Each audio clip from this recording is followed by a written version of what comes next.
Thank you. Today is Monday, August 23rd, 2021. We'll call the meeting to order at 5:31 p.m. with the Pledge of Allegiance. I pledge allegiance to the flag of the United States of America and to the republic for which it stands, one nation, under God, indivisible, with liberty and justice for all.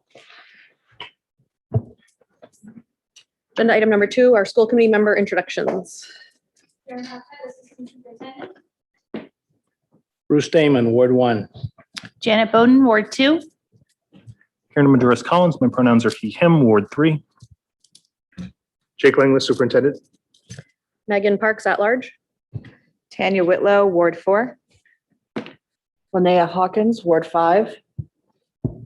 Ron Potvin, Ward 6. Paul Bopalant, Ward 7. Luke Jensen, City Council Representative. Thank you. And all votes tonight start with Ward 6, I believe, right? Okay, good. Agenda item number 3 is the consent agenda. Are there any items on the consent agenda that any members would like set aside? Member Jensen. Thank you, Madam Chair. Just in the minutes, I noted that the members present section included Alicia Wright instead of myself. Oh, good catch. Is everyone okay with revising that and proceeding forward with the consent agenda as it is? All right, we'll fix that. Thank you. Agenda item number 4, public input. Members of the public may address the school committee for up to 3 minutes on non-agenda items now or on agenda items later. Comments that pertain to staff, personal matters, or a student issue should be directed to the superintendent or the appropriate staff member of Lewiston Public Schools. Public comments shall be directed to the school committee and be brief, not repetitive, and related to the matter at hand. Before starting, please state your name, address, or affiliation with Lewiston Public Schools. Are there any members of the public in person that would like to speak? Please proceed to the.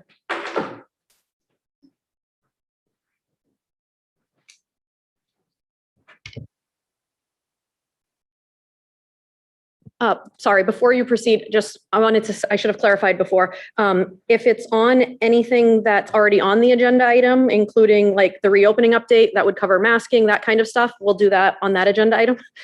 Thank you. Are there any members, online attendees that would like to speak? Okay. All right, then we will move on.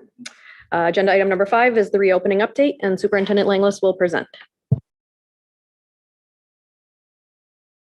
So I have a document I'm going to refer to. So I'm going to pass them around. I'll also put it up on the screen for everyone to see. Do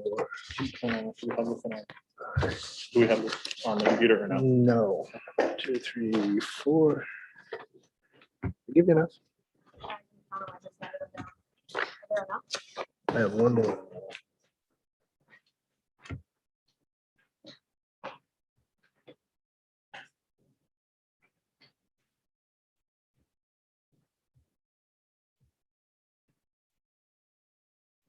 It's bigger.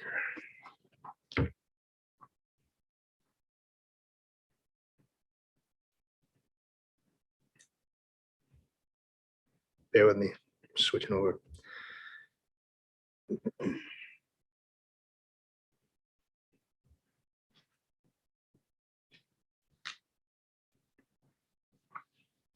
Okay, as we discussed on August 2nd, we had anticipated there would be new information, more information, what have you, connected to COVID-19 and opening schools. And so I have taken my prior recommendation and just done some updates to make sure it's aligned to current language, so that you all have the latest information, at least as I am aware.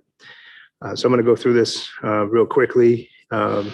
But today, the Pfizer vaccine gained FDA approval. That's for 16 plus. Over the last several weeks, there have been meetings that we, Karen and I, have participated in with superintendents, the Department of Education leadership. Our own COVID response team has met a couple of times, and others. We have a meeting with nurses tomorrow. We continue to monitor the situation, data input, feedback, and as you know, there's a great divide that still remains. It's been 21 days since the adoption of the August 2 recommendation. in that time, some things have developed that include an increase in COVID positive cases in our county. And the second bullet contradicts that there's been a decrease in COVID positive cases in our county. So the week of the 9th, there was an uptick that definitely got some attention, rightfully so. And the latest data in our immediate county has actually reduced. I don't have those numbers in front of me, but I guess I wanted to share that it's important that they have gone up and down. I anticipate more up and down. There's been a new and much stronger focus on the spread of the Delta variant. Again, when we met August 2nd, people were just starting to talk about the Delta variant in a more present way. So some things have shifted there. A county code system for spread, low, moderate, substantial, and high, with colors attached to them, has been adopted and put into use by the Maine CDC. It's connected to federal work. Masking recommendations went from unvaccinated to also include vaccinated. I'll emphasize that verbal but not written strengthening of language for universal masking during school has been brought up more and more frequently. Public opinion from various perspectives, of course. And then there's the reality that school full-time is about a 7-hour day, 5 days per week. And I'm blessed with the opportunity to think about these situations and these conditions 24/7, 365. And I've given this a lot of thought. But last year when we had masks on, and I'm not trying to pick one side or another, I'm just trying to stay in the middle of this. We were in school, as pointed out to me today, actually, and it really resonated. For about half of 2 days per week was the ask last year. And this year, I think it's important to note that we're looking at full days, 5 days a week. I also want to reiterate that there's still no remote option, as we just do not have enough staff to do so. And our primary goal is to be in school in person full time at this point. Some of this language you'll see, it's a little redundant, and I'll do my best to point out areas that language has shifted. I remain committed to the law, the requirements, and the expectations of the Department of Education. I pledge to do all I can to uphold laws, all laws, regulations, and statutes. And here are the highlights and recommendation for the start of the year. Again, some of these points were adopted on August 2, but I wanted to reiterate, language has shifted. There are more things available to us, and I wanted to include that and get that in front of you before school started. So here are the recommendations that I have. That mask wearing is recommended at school. This is a personal or family decision, and that we recommend that you wear a mask. Mask wearing is required on buses. It's been identified as a form of public transportation, so students who ride buses will need to wear a mask. That is a requirement. Staff continue to establish routines with Google Classroom and/or Seesaw as appropriate by grade level, and this will allow for students to have access to learning if they are in need of quarantine or school interruptions. I want to clarify that because I had some questions after the last round. If my student needs to quarantine, I want people to be fully aware that their teacher will not be available via Zoom to interact with teaching and learning throughout the day as we were working through last year in the hybrid model. I know that wasn't perfect last year, but teachers made a dedicated effort to both prepare and be present for many things that were interactive online. If you need to quarantine this year, that teacher still has a classroom full of students as things are planned. We do not have additional staff resources to create an online or a remote option for schooling. LPS will participate in pooled testing. This is a transition. Prior to this, we had talked about doing it intermittently and really thinking about enacting it when we needed. It's, in my opinion, been demonstrated to be a good monitoring tool, which will allow us to keep a pulse on things. But also in the state language that was released a couple of times and then edited lastly on August 12th in the standard operating procedure, which I want to discuss further tonight, has some provisions in there for if you do pooled testing, what it allows for and what it doesn't allow for if you are not doing that. And with our goal being to be in school in person full time, this is a good tool and want to have it before you today that we're looking at doing this district wide at all ages appropriate. But to do that, we have to have 30% participation. And that's required for the validity of the monitoring, And one question that's been put to me is, should this be a passive consent or a parent permission? I lean slightly towards parent permission. I think parents should know and sign off on that. I also have the passive consent piece would still allow people to opt out of it. But the problem with signed parent consent, the reality and with kids, not all the papers make it home and get back to school. And if we don't have that 30% threshold, we won't be able to say that we're pool testing with validity. And so the passive consent with the option to opt out could be publicized and shared with people with a form that they could send in, and they could opt their students out. Following this morning's meeting and also this meeting this evening, we're really looking at pushing out as much information as we possibly can for what's adopted and also what's in play for parents before school starts. I'd be open to input on the passive versus the parent permission. And to give you one example of that, with YouTube, we did the passive consent. It was a tool that was available for teaching and learning. If you did not want your child to have access to that, you had to notify your school. And we'd make the forms available. Students attend in person. Schools will not offer a choice, again, for remote learning. I can't hammer that home enough. And again, it's not about COVID funds. We probably could afford it. We don't have the human capital to do it. Contact tracing will continue, and I'm going to walk through the rules around contact tracing. Those participating in pool testing are not required to quarantine unless they are COVID positive.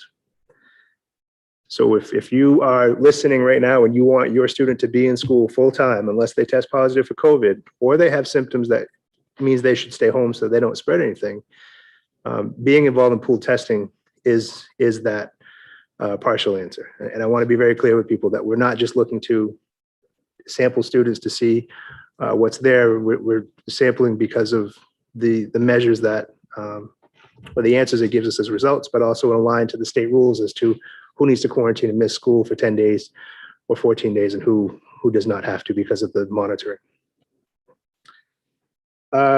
Again, we're providing remote learning for quarantine situations. Students will need to access assignments and information just as they would if they had the flu in years past. But we have learned that the technology as a tool is helpful.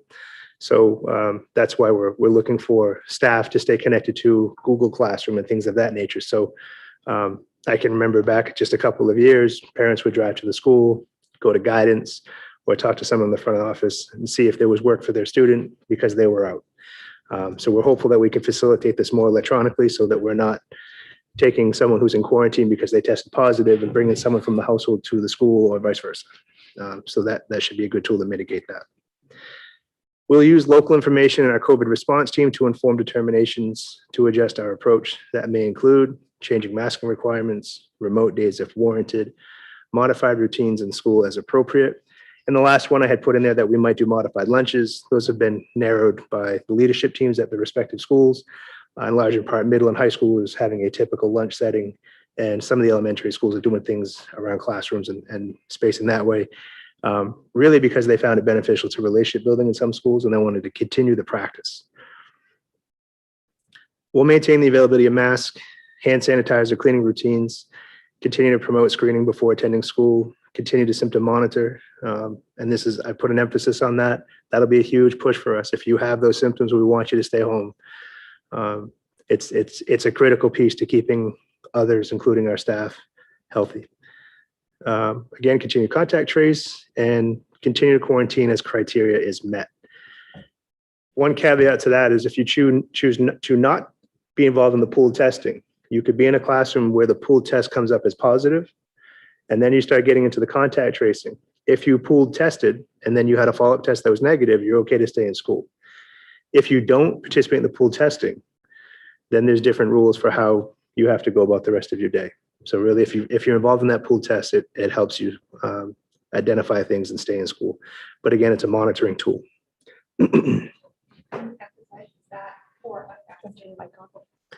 I'm sorry. When you were talking about the pool testing, are you talking about unvaccinated and vaccinated kids being able to stay in class if they test negative. Yeah, yeah. Okay. And I'm going to review some of the provisions in the, what they call them, the SOP or the standard operating procedure that the state has issued. Because there are some, what they call exceptions. And I've itemized each exception so that we can walk through them in the hopes that you understand and have informed or information to inform decision-making, but also those watching or here in the audience can gather that too.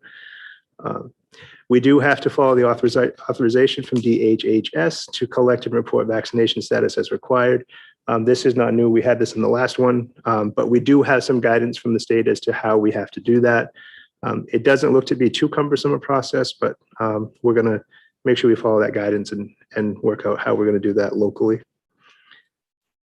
And we'll follow any new guidelines that are required, including potentially changes in federal, state, CDC, and the Department of Education as appropriate for staff or for students and staff. I put that bullet in on purpose, or all of those pieces of that bullet on purpose, because we continue to talk to state officials. And I'm not the only superintendent that's asked a lot of questions or had a lot of questions, but it seems like everybody's asking a lot of questions. And I know this is a local decision. There are a lot of people concerned about it being a local decision or not. And again, on both sides of that conversation, the state, up to and including this morning, has issued the guidance that they have, and it is to follow the federal CDC reopening K-12 schools language. Any new or updated guideline considered a recommendation by these authorities may not always constitute a change in our existing procedures. We'd put that before you. Masking recommendations are stronger as the level of community transmission increases. And so just for sharing information, a lot of people have asked, well, when would you put on the mask? And when would you take off the mask if this plan allows you to make those decisions, if that's how we enter school? And the tipping point may land in the range of that substantial or high data. And so we continue to monitor those maps. So for example, right now, Lewiston, obviously in Androscoggin County, lands as a moderate. Prior, about 2 weeks ago, we transitioned to substantial, and we have since transitioned out of substantial. And then after substantial, there is a high level. And so I'm continuing to learn about how those are established. And once I better understand them and their impact on our immediate county or our more localized area, that would be the kind of information I would use as a tipping point. We'll do what is required based on respective jurisdictions and education policy as determined by the school committee. So again, just to emphasize, there's some subtle changes in the language, but these are corrections due to the updated language from the state. And we remain vigilant with any changes that come our way. I've turned into a data miner and a news, I don't want to say junkie, but I really am just trying to take in everything I can from all sides to try to position ourselves and give you the information you need.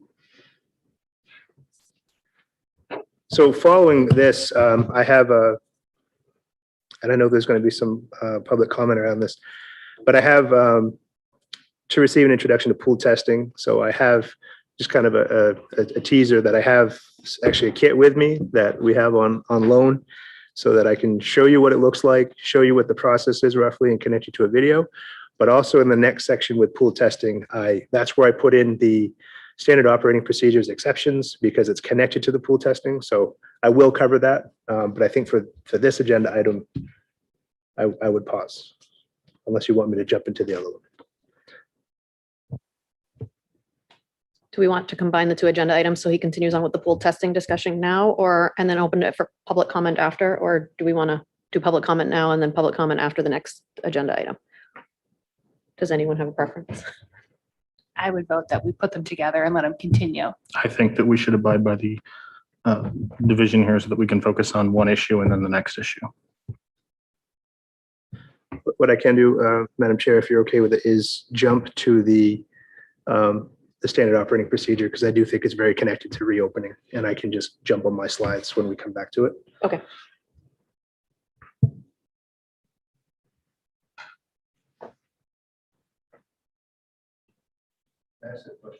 Sure. Can you turn your mic on? Jake, on the first line there, you said Pfizer's vaccine gained FDA approval for 16 and older.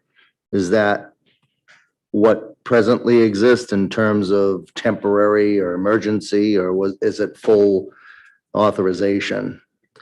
So it's 16 plus is a full authorization that actually came out today, this morning. But the emergency authorization is from 12 plus. That Gotcha. remains. Okay.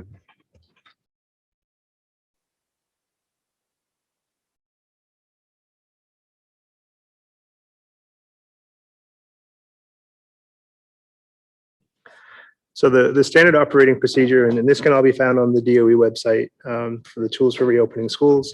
But there's an area here. So the document starts with some history of COVID-19.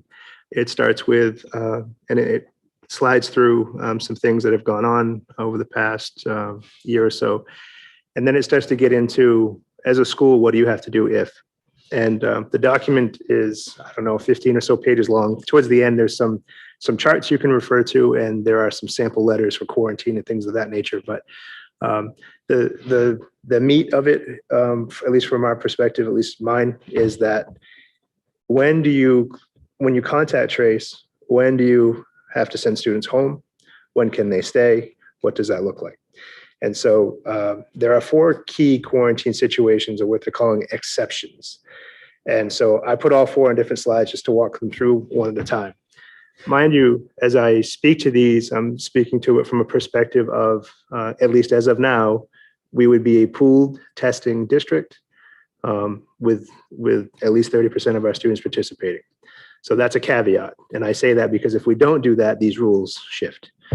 So the first way, if you think of your student or a student that you know, if they're a close contact or a staff is vaccinated, and if the exposure occurred more than 14 days after the individual's completion of the vaccine series, so fully vaccinated, if the exposure occurred after vaccination but before prior to 14 days, close contacts must quarantine for the full time period.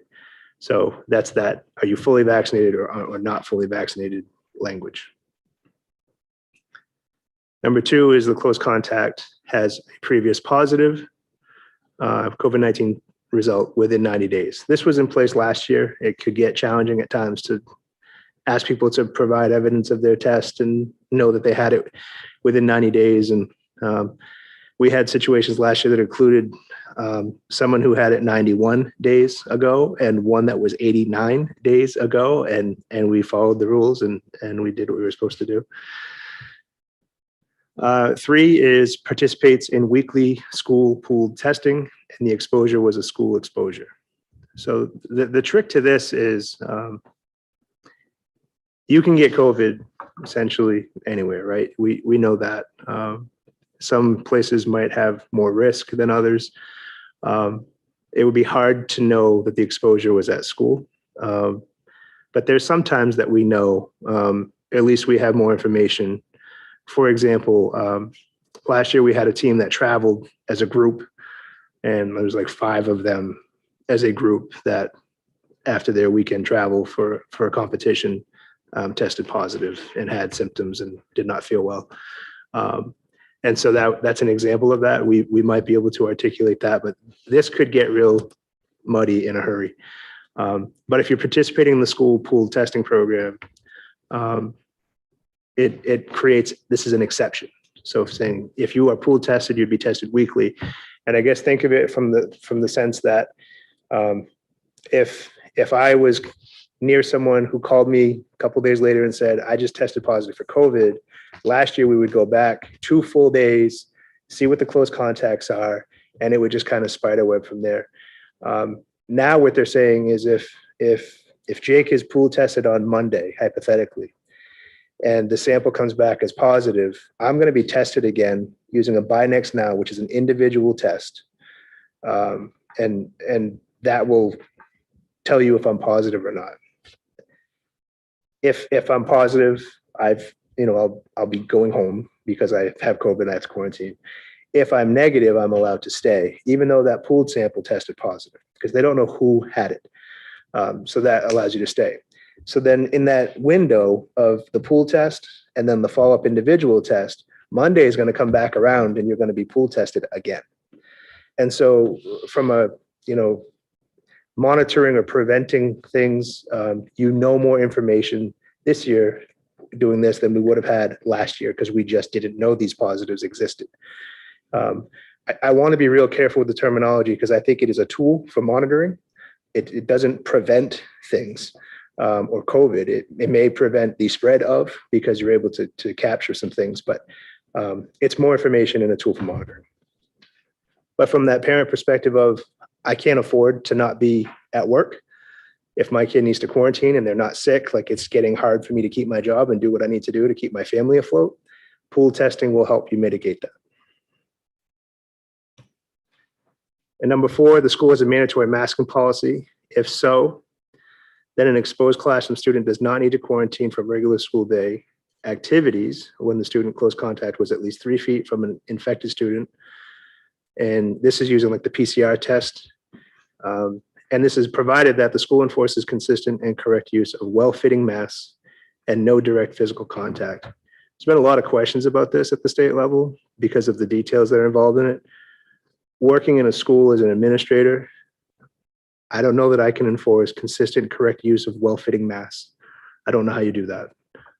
Even if there was universal masking, to think that students aren't going to, have them loosely fitting, or they brought one from home that didn't fit great, or they forgot theirs, so they're wearing one that's not the right size. There's a lot of caveats to that. And also, when the student close contact was at least 3 feet from an infected student, so that there's that new window, bringing back the distancing. And again, I'll talk more about it in pool testing, but there's it shifts some of the conversation around distancing with pool testing. So I will, the prior slides are the ones around pool testing, and we'll revisit this unless you have questions. Member Majerus Collins. Just a clarifying question. I'll address more substantive stuff after public comment. But that suggests that school districts that have mandatory universal masking in accordance with CDC recommendations are likely to have fewer students required under state rules quarantining. Is that correct? I read it for what it is. I wouldn't be suggestive of it one way or the other. We don't know. We haven't done it yet. But it would be fair to say that the state's mandatory quarantining rules cast a wider net when masking is not required than when it is. That there are people who could be in the same exact circumstances, and depending upon whether the school requires or does not require masking, they could either be required to quarantine at home for 2 weeks or keep going to school like normal. So to help answer your question, I think what I'd like to do is share this just briefly, because I tried to put it to slides so it didn't look so wordy, but I do want to point out that all of these key indicators are or. And so until you get to number 4, which is about masking, and it refers to the and. So it's both 1 and 2 there. And no direct physical contact occurred is a tricky one in schools. I don't know if that helps answer your question or not, as far as those all being ors.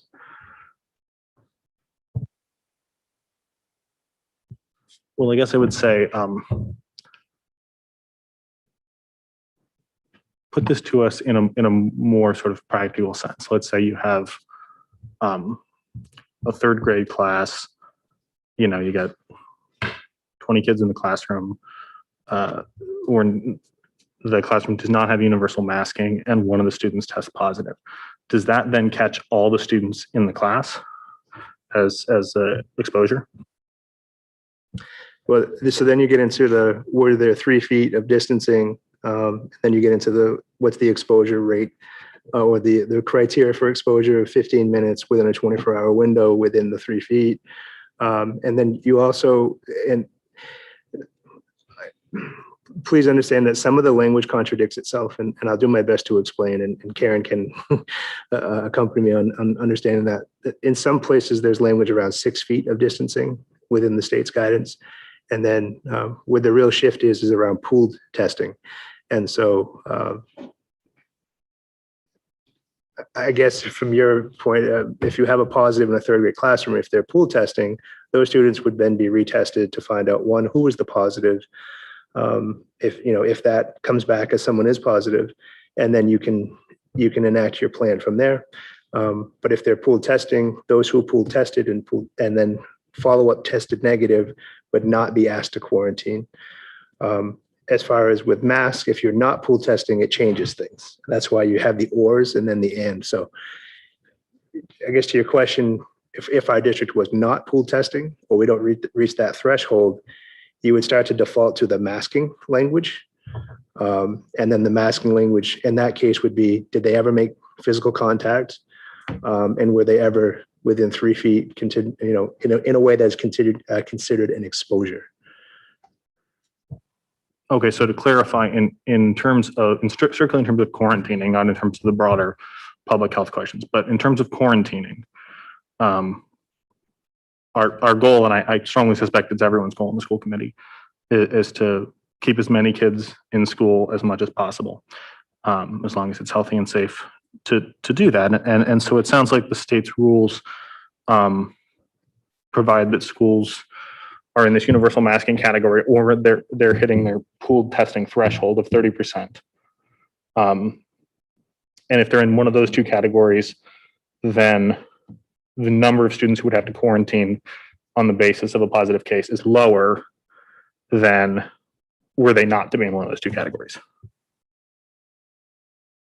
I'm going to go with potentially, because you could follow-up test a pooled sample and have a number of students test positive. So that's certainly a possibility.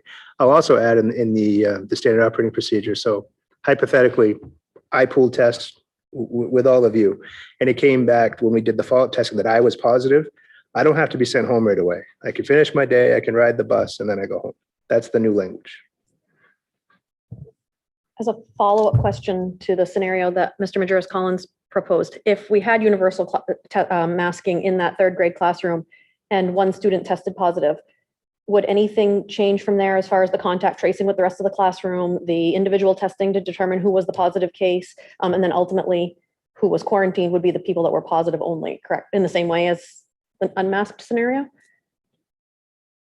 With pool testing, that's my understanding. So it wouldn't matter universal masking or not in that scenario, because the contact tracing and the following steps would be the same. Yes. Okay, thank you. But again, I think because of pool testing, which is that monitoring tool that has created the exception. So I just have a question as far as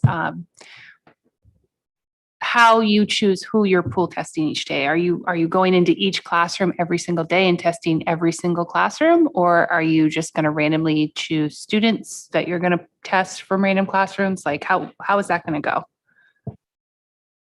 So we were looking at, we worked with Concentric, that is the company that we get the materials from. We'd be looking at a regimen where whether it's a homeroom or a set block of the day, and it might move throughout the day depending on the school.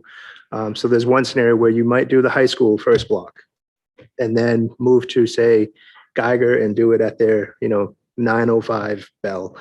But we want to be consistent because we have to scan them in so we know who was where. And we were looking at doing whole school pool testing once a week. And that's really the recommendation in the SOP, and also for that strong monitoring because of that incubation period for spread. Member Whitlow? So will the nurses be doing these? Who will be doing this? So that's a big question for us right now. And part of what I want to show you later, I brought it on purpose so that we can actually do a demonstration so you can see what it takes to do it. It's very different than the swab that I had. Well, I think I was tested 3 different times last year, but the swabs that I have had go quite uncomfortably deep into my nasal passage. These function very differently. I think it's just a better technology for the PCR version of the test. But again, going back to your question of who does this, once I do the demo, you can hopefully see that really anyone can help facilitate this. The organization, the company does have what they call site-based assistance. And so they have people that they will send to help us facilitate at each site. And some of the direction around different times of the day may be dictated on when they're available. Our nurses can assist. We're also looking at a situation where, because we have relief funds and we've been able to secure a floater nurse, that we might have one of our upper level nurses or more experienced nurses in our district maybe help facilitate if there's a need for follow-up. So using our floaters to create extra hands on deck, if you will, to do the follow-up testing. But the pool testing can just kind of happen in rooms in the morning.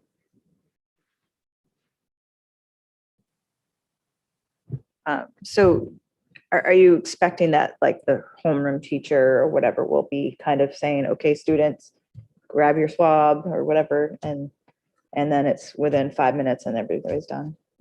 Yeah, if not even less. And I have a video from the site, but also some swabs and a pooled capsule here, just so you can see exactly what it takes to do it and walk you through it. It's really quite simple, and they've got the steps pretty much figured out. Member Madris Collins.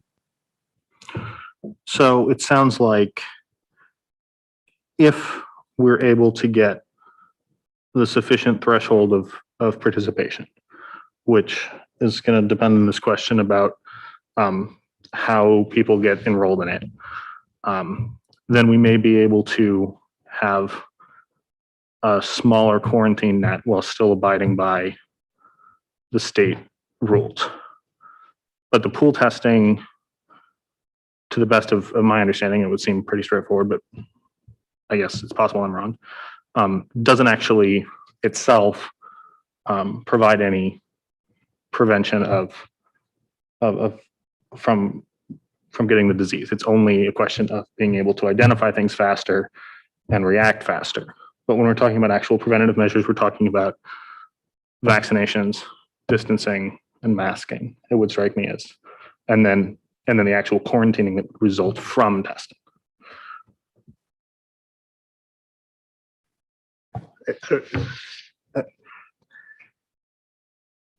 I think your question is pool testing preventative? Yeah, that's a fair characterization. Okay. I would say, as I said, it's new information that we didn't have last year, and it's monitoring. It can allow us to adapt to situations more rapidly and have information that we're aware of. I also think anecdotally, it can really help with the anxiety in a space, because you know that, hey, look, while somebody tested positive and someone had to quarantine, everyone else has come back with a result that they're aware of and they know what they have. I think last year there was, and I think as well, as long as the pandemic's around with COVID to this heightened state, people will constantly be wondering, are the people in the space I'm in present something that I want to catch quickly so I can seek treatment or go from there. Member Potvin. Yeah, just a clarification. Are we expected to vote on this, whether to have pool testing or not? So I didn't put it as a vote because what was part of what was adopted August 2nd was to have this provision if we needed it. I think conditions have shifted enough to need it. I'm not opposed to a vote by any stretch. I did not put one on the agenda because I think that the shifts that existed were in that list of things that could shift if criteria changed. And at least as of now, pooled testing will remain optional. Yeah, one way or another, whether we go passive and you can opt out, or we go parent consent directly, parents could choose to have their students not participate.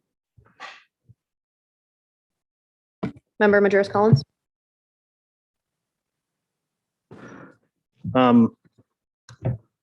So I'd make a motion that we adopt pool testing with passive consent, and also instruct the superintendent to abide by state and federal CDC recommendations with regard to COVID safety measures. We haven't even seen the presentation yet. Like, isn't there more to discuss? I mean, Yeah, we did opt to not get the full presentation on pool testing yet, so I think voting on something that we haven't gotten the full presentation on is a little premature. But is there a second for the motion? Second. Any further discussion? Member Majerus Collins? I do hope that we get the presentation here for the purposes of public understanding and public information, but I do think that I've heard enough to know that pool testing with passive parent consent is a step in the right direction, and then also a commitment by the district to satisfying all state and federal CDC recommendations with regard to COVID safety in the schools is a commitment that we should obviously make, and then that would tie us to changing conditions going forward as the public health experts provide new recommendations throughout the school year. Member Jensen? Thank you, Madam Chair. I believe the motion's out of order. It's not on the agenda to vote on anything like this. This is just an introduction to pool testing. We need to suspend the rules in order to add an agenda item to vote on it. So the motion would be out of order.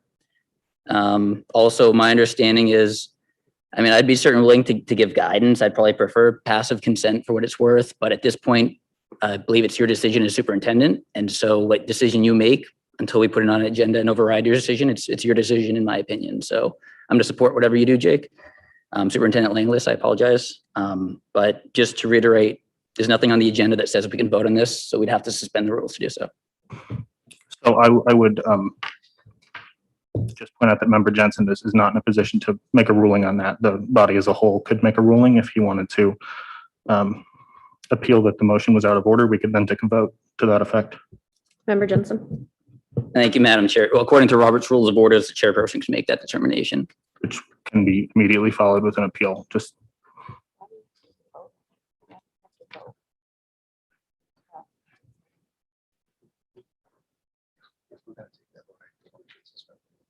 So we would need a motion to suspend the rules first in order to add the vote. a point of order, is that a ruling on the, is that a ruling from the chair on the issue? Sure, that's a ruling from the chair. Okay, I move to appeal to the whole body on that ruling. Okay, so we will vote on whether or not we need to suspend the rules to add a vote that's not on the agenda. Ward 6. We need to vote on my ruling. If you So disagree with my ruling, a point of order, we can debate this particular issue. we can debate a lot of issues, but we're wasting people's time. We should just move forward with the presentation as it is on the agenda. I Would be think- the I most think all of responsible thing this- to do. I think that all of this is far too important to not take up, and especially to sort of disregard the CDC's recommendations. But what I would say is that these items are on the agenda. We have a reopening update here, and I would encourage folks to vote so that we can proceed forward and make this deliberation. So we're voting now on whether or not the motion to vote. Let me rephrase that. We are voting now on whether or not we need to suspend the rules in order to have the discussion that Member Majerus Collins brought up. To uphold my ruling that we would need to suspend the rules to add something that's not on the agenda. I'm not, Yes, As opposed to, why do we even have you here, Madam Chair, if we can't have you make call the shots here? No. so we don't we're currently not have a doing this. parliamentarian, which I don't know if that would be helpful in this situation anyways, but according to Robert's rules, it falls on me to make a decision if a member makes a motion and another member determines that that motion is inappropriate. The only way to determine if that is inappropriate is the chair makes the call. And I determined that, yes, it is inappropriate because it's not an agenda item. And so now we need to vote on whether or not it's appropriate to support my decision that it's appropriate. And then if that fails, then we move on. If it doesn't, then we move on, and then someone would have to make a motion to suspend the rules. And if it passes, then Member Majerus Collins' motion would continue to vote. So just a point of order, this would be, yes would be to uphold the ruling of the chair. And no would be to overturn the ruling of the chair and proceed to the question. So Is everybody on the same page with that? I understanding? don't know why we're allowing Mr. Majoris Collins to call the shots. I don't understand. Like, why can't you just say? Parliamentarian rule says that he made a motion, Mr. Jensen opposed that, I made a ruling on it, and then he can now appeal my ruling, which is the process that we're going through. Yeah, a point of order to Member Whitlow, just that ultimately any ruling of the chair can be appealed to the whole body. So a vote of yes right now is that is supporting my ruling that it's an inappropriate motion because it's not on the agenda. And a vote of no right now says that it is appropriate for him to make a motion that's not on the agenda. Ward 6, No. 7, No. City Council. Yes. Yes. Ward 1, Yes. Ward 2, Yes. Ward 3, No. Ward 4, Yes. Ward 5. No.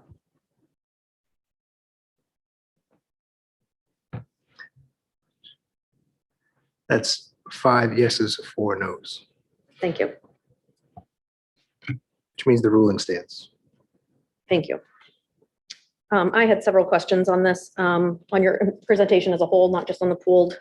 I don't know if somebody wants to continue the conversation of pooled before I switch to a different. Based on some of the feedback that we've gotten, we have teachers in our district that some of them worked fully remote last year or partially remote for various health reasons. I know we had a lot of discussion last year around ADA accommodations and things for that. If a teacher has pre-existing health conditions, would they be allocated some sort of accommodation where they could mandate masking in their classroom? Or I don't know what the depth of accommodations could be, but I'm assuming there will be accommodations provided. And can you talk on those a little bit? So any accommodations for any of those kinds of situations go through our Human Resources Department. They look at the very individualized situations. They follow the law for ADA and for those accommodations.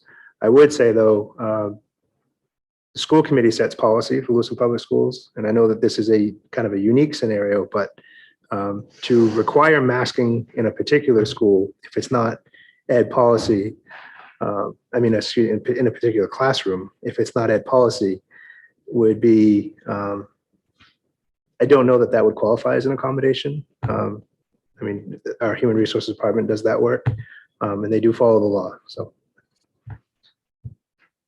And then as far as determining vaccinated students versus unvaccinated students, I know that some people have participated in like tighter immunity testing, which shows that because they've already been exposed, they currently have immunity or various reasons. Would that be taken into consideration, or would it be as clear as vaccinated versus unvaccinated? Actually, the latest language doesn't discern between the two. If you're pool testing, then that's kind of your catch basin. I can dig deeper into the rules if someone chose not to pool test who was vaccinated. Again, I don't know if you recall offhand. So that's definitely an area of question. I can certainly look. I think I just have 2 more questions. Maybe. I will say though, some questions have come up around the, I forget the name of the test, but as you said, the end result is that you have tested that you have antibodies. The science behind that with the variants is I wouldn't say solid at this point in time, but there's no language in the SOP about that piece, but there is language that says if you had COVID within the last 90 days, that you do not have to quarantine. So that is a kind of indirect way of saying antibodies, but it's only for that window. But they don't use the terminology antibodies. You had said in your presentation that mask wearing is required on buses. I know that's the same as it was last year. Are our bus drivers prepared to enforce that and have the support in order to be able to enforce that? Or if a kid is at the bus stop and doesn't have a mask on, what will happen in that situation? So we'll have masks available on the buses, kind of the disposable ones so that kids can grab them as they come on. There's still some conversation back and forth of whether or not it's considered public transportation. And the masking for the ridership versus the driver. So the one debate is that a school bus is not considered public transportation, even though it's publicly provided, because it's not picking up general population. It's only picking up students going to and from school. More and more what I'm seeing for a determination by others is that they're considering school buses public transportation, which would default to the requirement that you have to wear them. But we do have the material supplies to support that if that's where we land. And then you covered that 30% of students need to participate in the pooled testing for validity. Is that 30% of the district, 30% of a school? By school. Any other questions, Member Potvin? This question is to you, Madam Chair. Moving forward on this issue. You've publicly stated that when things are changing, that we'll bring this back and put it on the agenda. We have items that are on the agenda that we're speaking directly to. We choose not to waive the rules, whatever, nothing happens. We've been presented a sheet of 9 bullet points from the superintendent of items that are changing each week. How are we supposed to get that discussion and that vote to even attempt to talk about changing anything? I know there's motions I wish to make. So without something on the agenda each week coming into this school year to address what the superintendent has presented, how are we supposed to do this? Because I don't want to go through this waive the rule thing anymore. All right? We're dealing with some serious shit. And we need a format to be able to address it to the public. The public is inquiring. When, where, how do we address changes? I don't want to have to hear something on CNN next week, something else going on, some director from Mass General, and then it's not on the agenda. And then we have the fight, let's waive the rules. How do we do this? Can we get something that's going to present something to the public each week so that we can address things that come up? Because this is an ever-changing, evolving situation, and I don't believe it's going to stop anytime soon. So it's really subjective to say, well, when something rears its head, we'll put it on the agenda. What does that mean? And I guess the public is asking. So I guess how can we proceed with this with decency to both sides? From my perspective, I think it's the same thing that we've done for the last year and a half. We had policies in place where kids were fully remote, and that the conversation around that was when something changes, we'll bring it back. And nothing changed, so we didn't bring it back. The kids continued the school year going either fully remote or a blended model. And I think that this is the same thing as that. When something significant changes, it comes back. I suppose Jake and I could have a conversation around adding to reopening updates, or if we go back to the COVID update model that we were using before, adding an optional vote if necessary, that kind of language to avoid the suspending the rules repeatedly. But I don't know if Jake has more ideas on this. Yeah, I will own. I think you make a good point. I've also lived a couple of things. One is that the recommendation on the second that was adopted allowed for some moves and some shifts, which I think we need to be agile in the changing environment without having to call emergency meetings to adjust to things. But I'll also add that the second part to that is I have seen the rules suspended a number of times where people, if they want to vote, they've enacted that process. And I think that this board's gotten better about that, but I do see it as once we adopt a policy, if it's agile enough, it should allow us to navigate.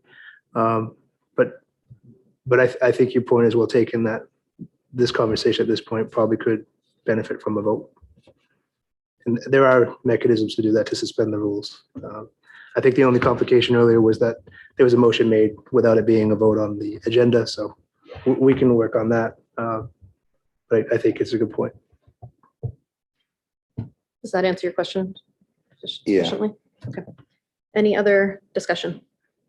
Member Majoris Collins. I haven't kept track, but I strongly suspect I've made more motions to suspend the rules than anyone else this term. I think suspending the rules is a crummy way to do business, but it's better than not doing business at all. Member Potvin's point is well taken. we've heard from a lot of folks about how this is supposed to be a local decision, a school committee decision, up to the 9 of us on this board. But we can't make those decisions if we don't have the mechanism to do so. And so what I would recommend is what I think perhaps Member Potvin was driving at was having this as an issue that the board could return to without requiring rule suspensions for meetings going forward. Obviously, the agenda is what it is tonight, and we'll have to do rule suspensions, it looks like. But it would make things a lot smoother and a lot easier if it was a standard part of the agenda, because it is an evolving and dynamic situation. And the reality is, as it's currently constituted, if the chair or the superintendent believes things merit a change, then we can consider it. But if board members, even if a majority of board members think that things are changing, it doesn't end up on the agenda unless the chair and the superintendent want it to, and that produces all of these efforts to suspend the rules. So we're going to have more suspension of the rules conversations tonight, but I certainly hope that the board won't have to do it going forward, and that the chair and the superintendent will include a standing provision throughout the rest of the pandemic for the board to consider changing circumstances. With all due respect, when this committee voted on the current recommendations for the reentry plan to school on August 2nd, the majority of the members did vote to move forward in this direction, and also voted to grant the superintendent the freedom to make adjustments as needed without it coming back for a vote. So, and that's what this body has already voted on by a majority. It's true, but it seems as though one of the 5 people who voted for it is keen to have the ability to address it without it running through the superintendent and the chair first. Not to mention, obviously, those of us who opposed it on August 2nd. Any further discussion? Member Hawkins? I just want to share a minor anecdote. I've had several people ask me, why are we always having to set aside the rules? Why are we always spending so much time with rigmarole when we could just be getting things done? And I said, because that's not the way things have been structured. I don't know if it's always been this way, but I know that it sets certain people up to look like they are troublemakers and getting in the way of things. I'm not sure if that's intentional or not, but it certainly doesn't help either the climate of this committee or the climate in the community. I understand it's what people may be used to, but things change over time. I'm kind of disappointed with the way things have gone tonight. I understand the frustration of my colleagues because I certainly share it. There are things that are important that we need to talk about and we need to make decisions on. Yes, we trust Jake to bring his best possible recommendations to us. And I have never seen him fail in that. But being able to back him up with a vote, I don't see as a problem. I don't understand why it's seen as a problem, but that's just my lack of understanding. I think a year and a half ago, this committee added an agenda item, which is on tonight's agenda, which is for future agenda items. And that was to resolve the impression that was being given that members of this committee don't have a way of putting things on the agenda without the chair approving it. And the appearance that was given to the public that the chair or the superintendent somehow filters out specific members' requests, which was not accurate at the time. And by putting that item on the agenda, it was to change that. And then we have a very detailed policy of how those future agenda items get onto an agenda within 30 days or less. So all of those mechanisms were put in place in response to the previous accusation that things were being overlooked by the chair or the superintendent. And so those things are in place, and at any time, anybody can request at the end of every single meeting, and then via email or phone call in between, anyone can request any item to be put on the agenda, and we follow the procedure that this committee voted on in order to put those items on the agenda. And I don't think it is anything that anyone on this committee is used to, because as the person who has been on this committee the longest, in the last 6 years, I've never experienced anything like this, the suspending of the rules, the accusations that people are not putting things on the agenda. I've never experienced that prior to this committee. So it's not something that anyone's used to. This is a very new thing with this current committee. you just noted that what's on the agenda tonight was asked for a year and a half ago. No, the item on the agenda to, for future agenda items that we added about a year and a half ago, we added that agenda item to every single agenda so that members can have the opportunity to ask for things to be added to the agenda. And then the policy that relates to that, we also voted on through our procedural rules, Do we which have was an developed idea by this. of how long that list is now? Jake might have that information.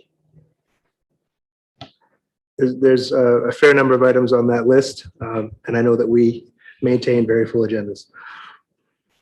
And we prioritize them by the means that this committee voted on to prioritize those things on that list. Member Potvin. So I understand, Madam Chief. So I understand, Madam Chair, what you're getting at and what you're doing and referring to the future agenda items. However, given what we're dealing with right now, something that pertains to the direct health of the students, only 2 weeks away from getting back to school, less than that. The idea of putting on a future agenda, I think there are moments where that may not make sense and that there's more of an exigent situation to have to address immediately. I think that's where my concern is, where I'm nervous about as we're moving forward, that we have as many things in place as possible so that there's no disruption to the school year. And I'm not comfortable that we've had that total debate yet. Now, I know how I voted 3 weeks ago, and that was under the recommendations of the superintendent. So when he's coming back with stuff, I need to, as a committee member, need to move on that. And we have less than 2 weeks, and quite frankly, we don't even have another meeting before the opening of school. So I guess as I'm sitting here thinking about it, I'm going to plead with the entire board to open this thing up, that we do everything, we have the discussion to do everything we possibly can for these kids, that we don't make a mistake. I don't want to come back here next month that, geez, we blew it. You know, something happened. We already have, the city split 50-50. You got just as many screaming both ways. And, I just want to pound the sand as much as we can into the best castle we can make that's going to satisfy, both sides. And I certainly see an entire side that's totally alienated right now. So, and Madam Chair, those are personal people we both know, that are feeling the way they're feeling. So, I would implore the committee to open this up and not get into the entanglement of the Roberts rules and all that jazz. This is just too important to go down this road. So that's it. I don't disagree. I think that moving forward, possibly having an option for a potential vote on the update makes sense. Yes, Jake. Just to share, and I think some things move quickly here to start, but the chair ruled that if the committee wanted to take this up, then they would have to suspend the rules before the motion is all. And that's the vote. So this it's not that there are no ways to address this and hold the vote this evening. Just someone needs to suspend the rules. Member Madras Collins. Well, I appreciate everyone's concern for us suspending the rules prior to taking this sort of vote. And, so I would make a motion to suspend the rules and to allow for the rest of this meeting, given that it is our last meeting before the start of school, the rest of this meeting for any pandemic related motions to be in order and considered, provided that they're made and seconded. Can you repeat that? Sure. This is a blanket rule suspension for the rest of this meeting only, to provide that any and all pandemic related motions are ruled in order and able to be debated and voted on, provided that obviously they have a motion and a second. So you're not motioning to suspend the rules? No, I am. It's a blanket rule suspension for the rest of the meeting. So this pool. That's it, those two items? The one we're on currently and then the presentation on the pooled samples? Potentially, I guess what he's saying is blanket. do it at any point. So I would say that it would strike me as exceedingly unlikely that anyone would have any pandemic-related motions other than on items 5 and 6. I certainly don't have any intention of bringing any up other than these two items and some potential approaches within them. But if it would make anyone feel more comfortable, I can certainly scale it back to a suspension of the rules for items 5 and 6 to allow any member to make motions related to the pandemic and our reopening. Is there a second? Second. Any further discussion? Ward 6. Oh, Sorry. Member Madros Collins. I just made the motion. I didn't make the argument, and I'll be brief. I think Member Potvin is exactly right in that this community is very loud and very torn on lots of issues related to school reopening. And we have a responsibility to engage fully on the substance of those concerns. Folks obviously should vote their conscience when it comes to the motions that are presented by anyone here, but it would be doing a disservice to the public not to fully consider all options at the last meeting prior to the start of school. Ward 6. Yes. Ward 7. Yes. City Council. No. No. Ward 1. No. Ward 2. No. Ward 3. Yes. Ward 4. No. Ward 5. Yes. Motion to suspend the rules for votes to 5 and 6 passes 5-4. No, it doesn't. It fails 4 to 5. 1, 2, 3. Who else voted no? I have Luke, you. Bruce, Oh, Janet, I missed Bruce. Tanya. My apologies. Motion fails. I missed one. 5-4.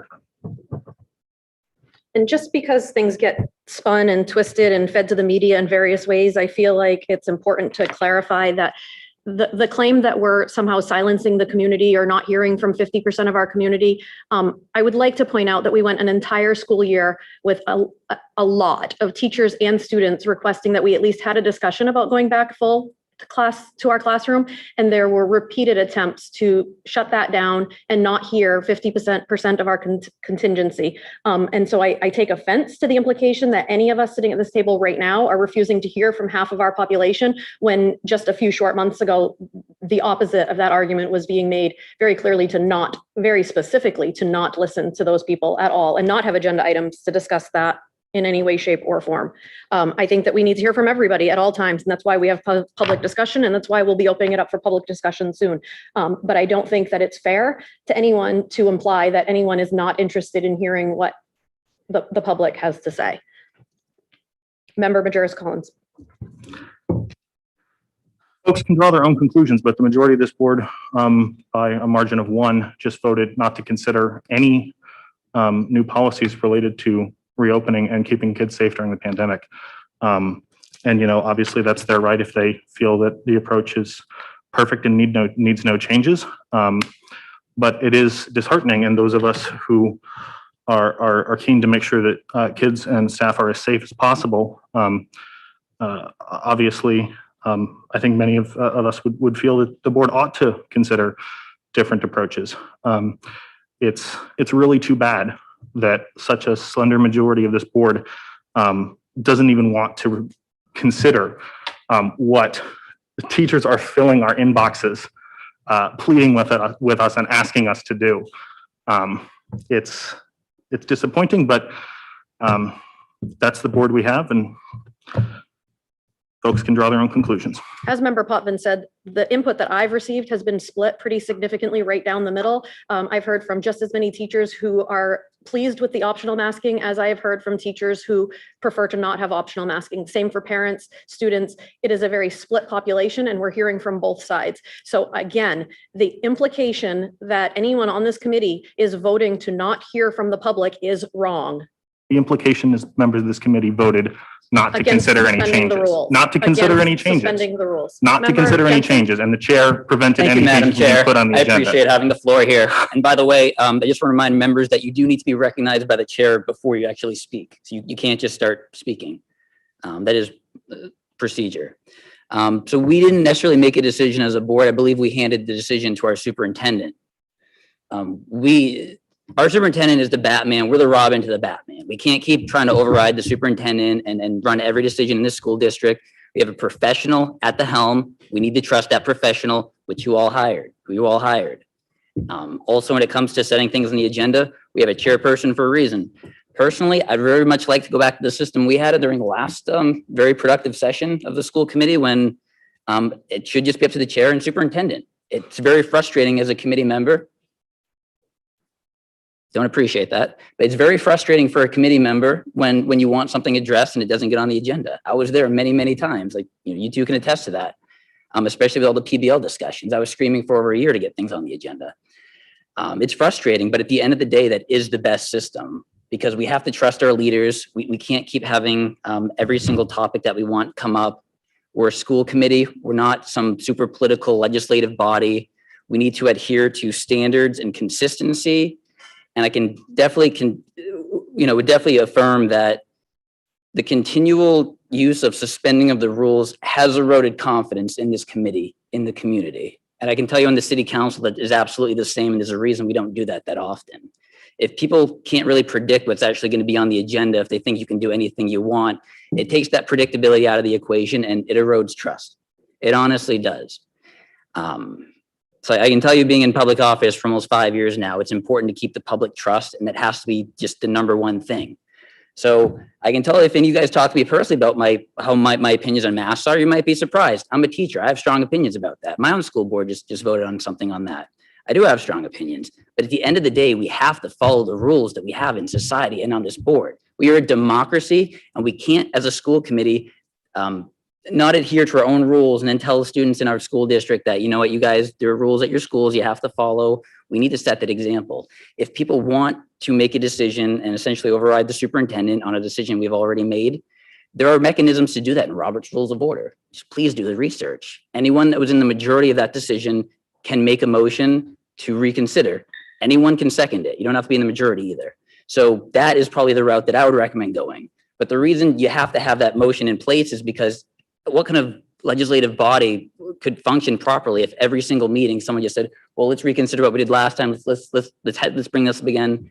You need to make a decision and stick with it and give your employees a chance to actually implement it. So again, I do have strong opinions on this, but we need to follow the rules here. So it is a little bit frustrating. So I am glad to be back on the board and hope we can kind of get a culture more aligned to consistency. Thank you. Thank you, Ms. Bowden. Member Bowden? Thank you. I just wanted to say, as kind of a minority on this board, as a parent in this school district, as well as a school committee member, full transparency is everything for parents who are watching these meetings, who are looking at our agendas beforehand. So suspending the rules just breaks that completely. So, if there was something on the agenda tonight for voting on masking, for example, we would have a room full of parents. We would have an inbox full of emails from them. And I don't think that it's fair for us as a board to constantly try to suspend the rules and make up our own rules as we go without 100% transparency with the rest of the community. So that is why I'm voting no against your suspension of the rules. It's not that I don't necessarily want to discuss it. It's that we need full transparency with everybody, and this isn't how you go about it. Member Majerus-Collins? As I've said, I think suspending rules is a crummy way to do things, but it's better than doing nothing. And so members of this board who want to, wring their hands about process and transparency might perhaps want to raise the issue of why it's impossible to get anything voted on. That's the reality here. And I think we're about to hear from the public, and I'll be interested to hear what they have to say about this issue. But from my perspective, my inbox is full. My inbox is full of teachers pleading with us to reverse course and abide by the public health expertise. And so, folks can try to hide behind the claim that this is about process and this is about, oh my goodness. But the reality here is we are in a situation where there's just a categorical refusal to put things on the agenda.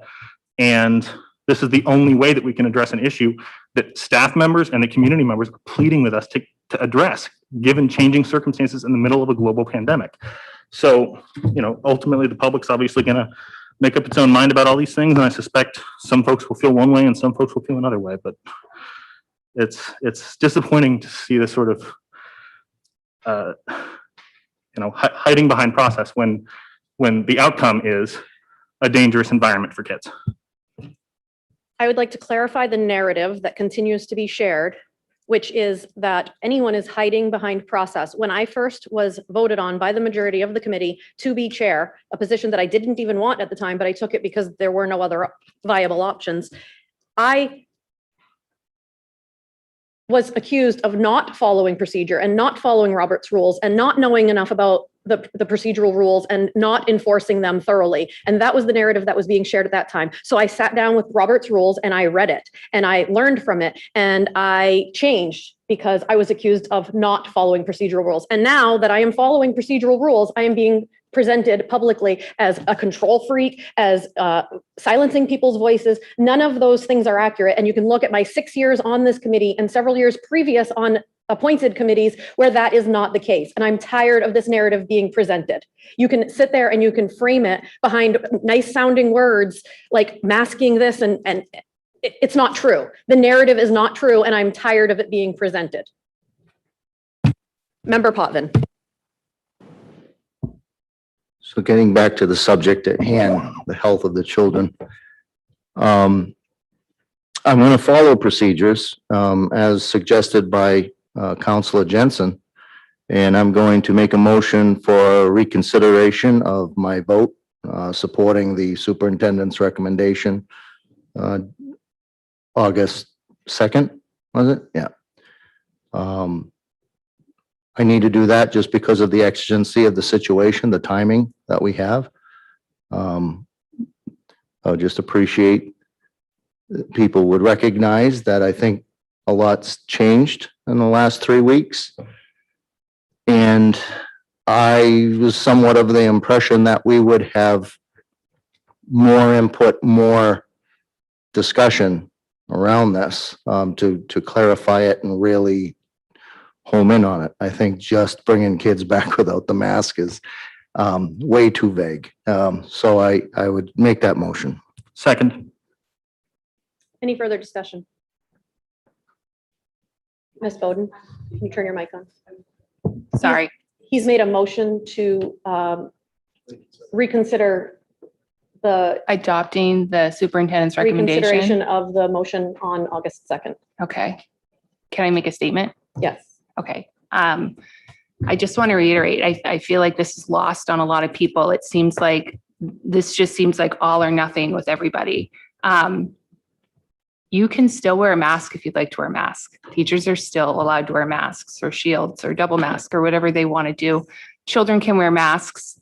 And I honestly don't think we're in the middle of a pandemic anymore in Lewiston, Maine. And I'm making that statement because we are currently firing healthcare workers from our hospitals for not getting a vaccine. So if we were in the middle of a pandemic, we would not be getting rid of healthcare workers. And, masking comes down to whether you believe it works or it doesn't. There are a lot of people in this community who feel like it doesn't work. And I don't feel comfortable telling them that they have to mask their children. So I'm just going to kind of leave it at that. I'm going to go with the superintendent's recommendation. I trust him. I just say we move on to the vote. Thanks. Member Majerus Collins. Well, it's always good to hear Member Bowden bring her University of Facebook School of Medicine expertise to this conversation. But let me say, it's rude. Fine, it's rude. It's rude. It's Point rude. of order. Sure, it's Can you rude. stop? Anyways, I would like to ask that we give the public a chance to weigh in on this before we vote, given that we haven't heard from them yet. I would love to let the public weigh in on this. And because this was not on the agenda, the majority of the public that would like to speak on this is not here because they weren't told it was going to be on the agenda. So if there's any further discussion that needs to be had, I think it should be around holding an emergency meeting, which we can do at any point. Any member of this committee can ask for it. We could schedule it for later this week, and we could give the public, all of the public that we want to hear from, adequate notice so that everyone can be here, not just the select few that are here tonight. And I think that's the appropriate way. If you genuinely want to hear from all of your constituency, as you keep repeating, then we should do it in an appropriate way with appropriate public notice so that everyone who wants to speak on it can be here, not suspending the rules and adding it when the select few are here. That's not an appropriate way to hear from the entire community. Point of order, Madam Chair, this is the vote on reconsideration of my vote, not suspending rules. Member Jensen. Thank you, Madam Chair. We would have to suspend the rules as a motion to reconsider is not on the agenda. So we have to suspend the rules. And if that passes, then the motion can be made to reconsider. And then if that passes, then we can actually talk about the issue itself, which again, I'm not prepared to do. I don't think anyone here is prepared for it. It wasn't on the agenda tonight. I'd be more in favor of having an emergency meeting, but according to Robert's Rules of Orders, we need to suspend the rules to even do a motion to reconsider. Madam Chair, where in Robert's rules does it say that a member cannot reconsider his vote and has to put it on the agenda?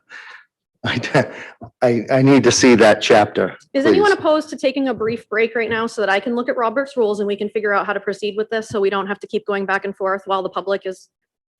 I would suggest that perhaps we just let the public speak on this.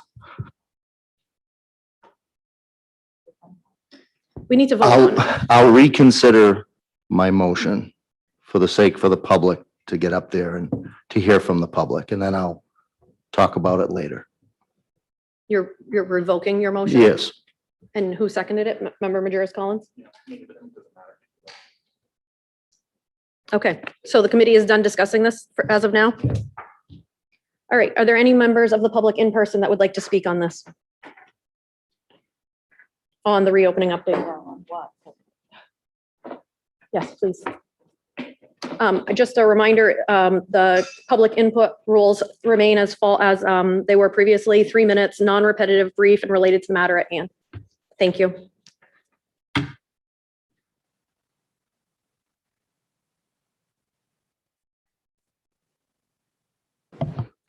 My name is Stacy Thibodeau. I live on Hilltop.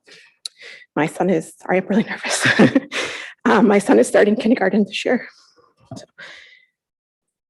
I'm here as a mom and also as a healthcare worker tonight, strongly urging you to, I know through this 40 minutes of discussion on to vote or not, but when it does come time to please reconsider your vote to require the face mask in school. Mr. Superintendent, you were quoted previously as part of your recommendation was that you see the kids out in the community going out to playgrounds and restaurants and stuff like that. But my family did not. We were home, we were cautious. We have high-risk relatives. My son is asthmatic. We don't go out to restaurants. We opt for the takeout options instead. We didn't even do the holidays with our family because we had family members that didn't want a mask. And so I think what you're taking is not a whole representation of the entire community. Someone also was quoted as saying that like no students have died in Lewiston or having life-threatening injuries from COVID, but you're not considering that there's a trickle-down effect. So how many parents got sick or grandparents got sick? COVID has a trickle-down effect. And I see that every day at work.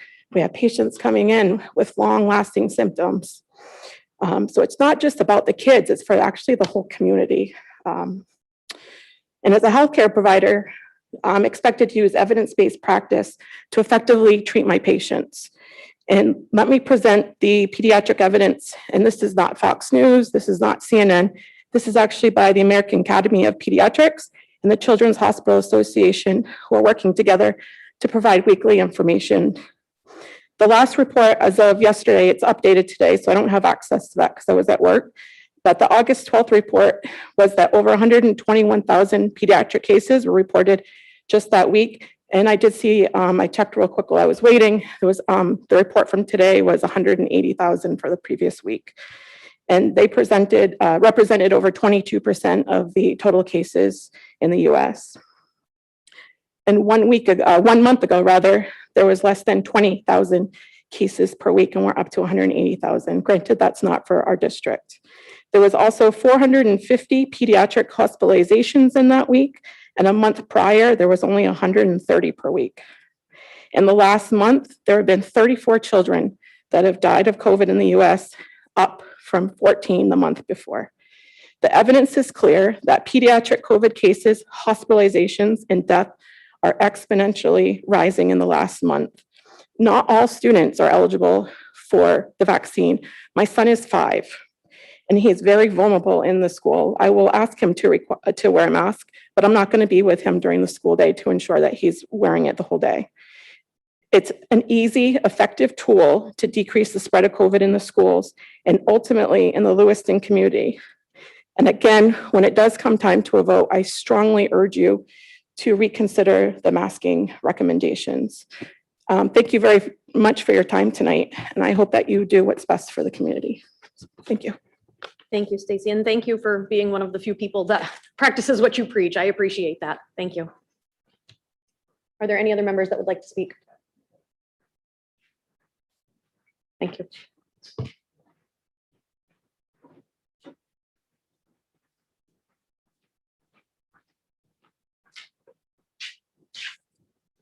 So my name is Alex Diamond Stanek. I live in Ward 2. I have 3 kids in the Lewiston Public Schools, 2 in elementary school, 1 in middle school. As a parent and educator, my main message is this: like, I want my kids to go to school. This last year was incredibly hard, I think, for all of us. I want my kids to be able to spend time in the classroom with their teachers and their peers. That's where they learn the best. I think we all agree on that. It's where they build relationships. It's where they build community. It's where the magic of education happens. And I think we all want the reopening process to go well. I have a glimmer of hope. I hope we can do it. Also, as an educator and parent, I know that the basic needs of our kids, their physiological needs, their safety needs, need to be met before they can build those relationships and fully engage in the process of learning. So I want to find a way to help ensure that those health and safety needs get met for all of our kids and for our community, so that students can thrive in our schools, and so our schools can stay open. I guess I was strongly influenced by, thinking through these different scenarios, and I appreciate Superintendent, there's some wisdom in the plan that was voted on August 2nd, and these various contingencies. I'm worried about our kids not being able to go to school. And I feel like, I know many parents are concerned about not being able to keep our kids and community safe. There's a very high risk of, students, as we saw in this meeting, being sent home because of COVID cases in their classrooms. So I'm worried about my kids not being able to learn at school because they can't go to school.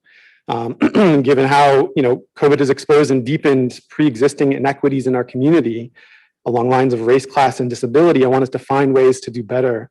I want the school reopening experience to be about finding ways to care for one another. The good news is that there are clear ways to foster that care and mitigate those risks so that families can feel comfortable sending their kids to school, and we can ensure as much time in the classroom as our kids need.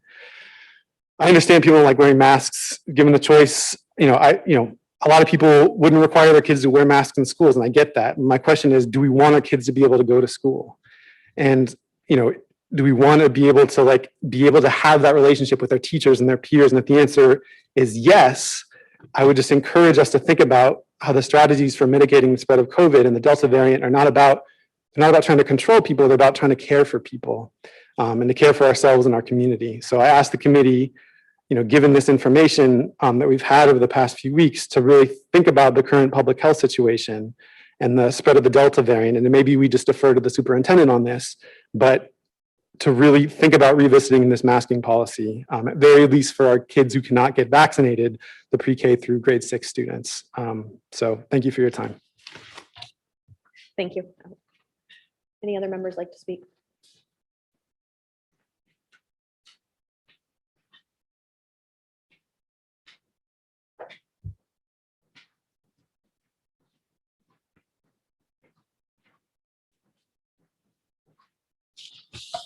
My name is Matt Jaded. I live on Montello Street. I have a child starting middle school. And I've just forgotten what grade Simon is going into. He's 9. I thought you said 4th the last time you spoke, but I could be wrong. Suspend the rules and discuss it. I will start by saying that the work you do is hard. And it's sometimes hard to remember that when you get caught up in the, and I also think social media is evil, but that's besides the point. I just want to briefly say, and I've provided a link to this, thank you, Superintendent Longways. I want to echo what my colleague who works in healthcare said. I want to echo what I said last week. I want to echo what Alex Diamond Stanek said. I've provided a little 4-square grid. I've cut from 7 pages to 1 since last week. And my question is, what set of options give us the highest probability of reducing risk? Because it's all probabilities and it's all risk. And there are many kinds of risk, right? When it comes to complete transparency, I don't know if I'd say that suspending the rule, I mean, yes, it'd be nice if it's on the agenda, but I also would love to know more about why some of you vote no to things. I have no idea. And so I don't know how this message comes through. But I feel that when we have a tool as simple as a mask that we all now have, and we have the PPE that we can provide, that it feels like as I said before, a low bar. And that if not enough people ask or are willing to engage in the testing, and we don't require masks, we're in the red zone and it's bad. And the reason I claim it's bad is because I don't believe everything I see on the internet, but I do believe when I see that schools in other parts of the nation have massive outbreaks. And if we can do everything we can to move to a space where we reduce the probability and the risk of harm to our children, I think that's good. And how many thousands of kids are grade 6 or under? Round numbers. Around 3,000. The experiment I would rather conduct, and in fact, there was a recent study that said we don't know the effectiveness of masking because we've never put a couple thousand people in a room without masks to find out. And do you know why? Because that would be unethical. Would you volunteer for that study? You're unvaccinated. We're going to put you in a room with 1,000 people and 100 of them have COVID. And we're going to leave you there 5 days a week for 7 hours a day and find out. You don't get to have any prevention. We're going to see how it spreads. That experiment would not be approved by any review board anywhere because we know COVID is harmful. And so my question is, can we please do everything we can? I will stop because I will become repetitive. Can we please do everything we can so we do not conduct experiments with 3,000 kids? I'd rather conduct the experiment where we find out if people find it's annoying. Actually, I know the answer. Plenty of people do. I don't believe it's child abuse. And I believe if a mask doesn't fit a kid well, we can get him a better mask. I'll put my wallet on the table if I have to. So my ask is, can we please do everything we can to reduce risk? Thank you. Thank you. Any other members in attendance that would like to speak? And I'm sure, I don't have it open right now, but I'm sure there's hands raised online. Yes.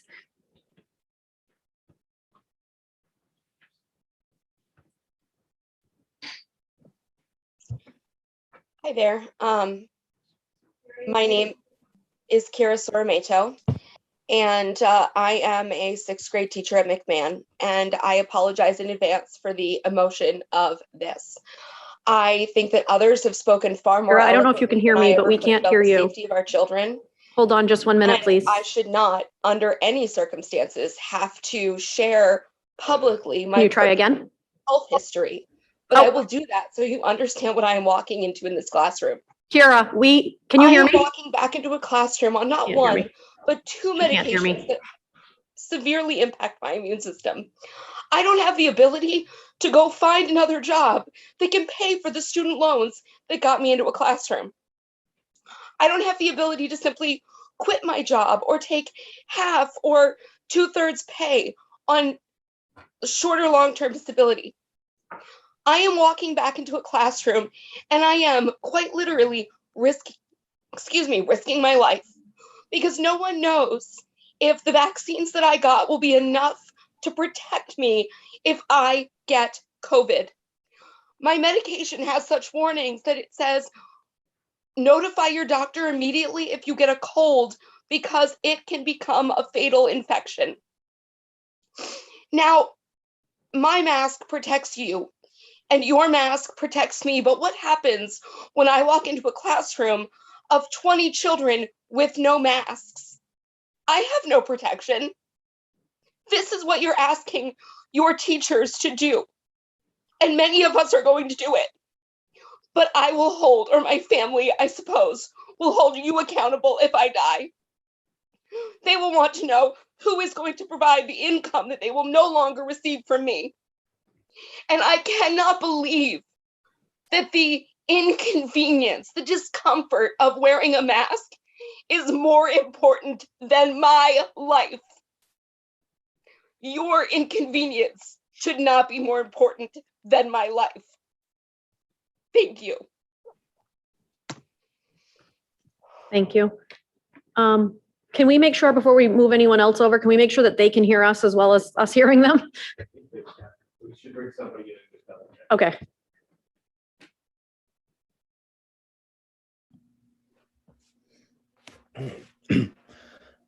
Hi, John? Yes, hi, can you hear me? Yes, can you hear me? Yes, I can. All right, we're good. Thank you. All right. So I'm a teacher over at LHS. I'm a coach as well and a writing instructor. I love teaching at the school. I love the community. I am a little concerned about the return to school without universal masking. So I'm speaking in support of a reconsideration to institute that. I do understand that the board members do have a lot of hard decisions. I'll echo what one of the gentlemen that was before us.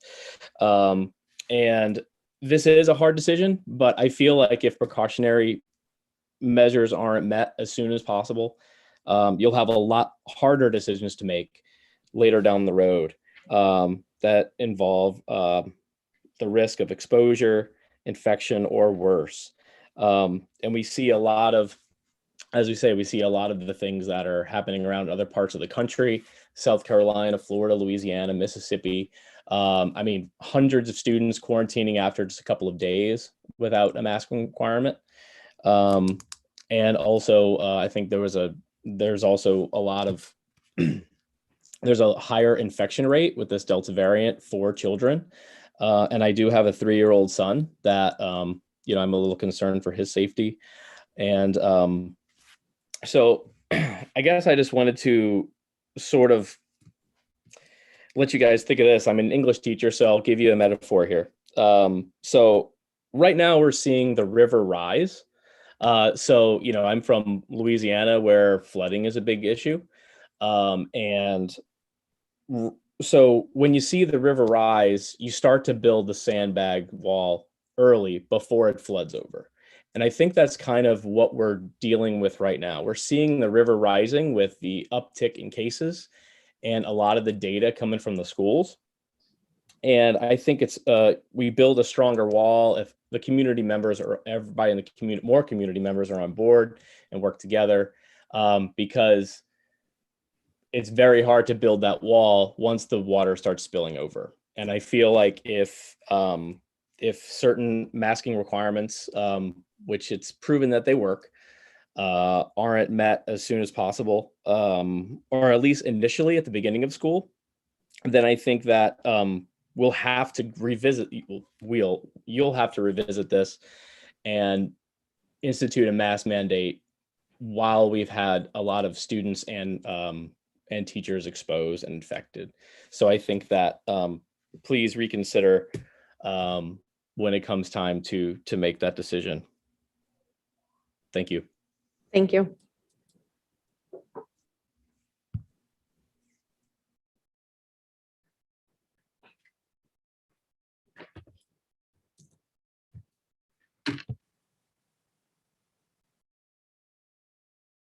Allison, you're free to speak. Hello, Allison Avery. I am a computer science teacher at the middle school and also the LEA vice president. LEA has not taken an official stance on this because as many of you have stated, there's a lot of different opinions on this. So anything that I say is just me. This is not a stance from LEA. I just want to make that very clear. Personally, I have pre-existing conditions. I have family members with pre-existing conditions. Yes, I have been vaccinated. However, it's still a concern of mine. If I'm walking into a class and I know you have said only 20 kids, and I'm sorry, but that's laughable at the middle and high school levels. There is a good chance that there will be 27 students in my classes. There has been in the past, and that is not including other ed techs, other paraprofessionals, other teachers that are in my classroom as well. So that leads to, there could be up to 30, 35 people in my classroom at a time.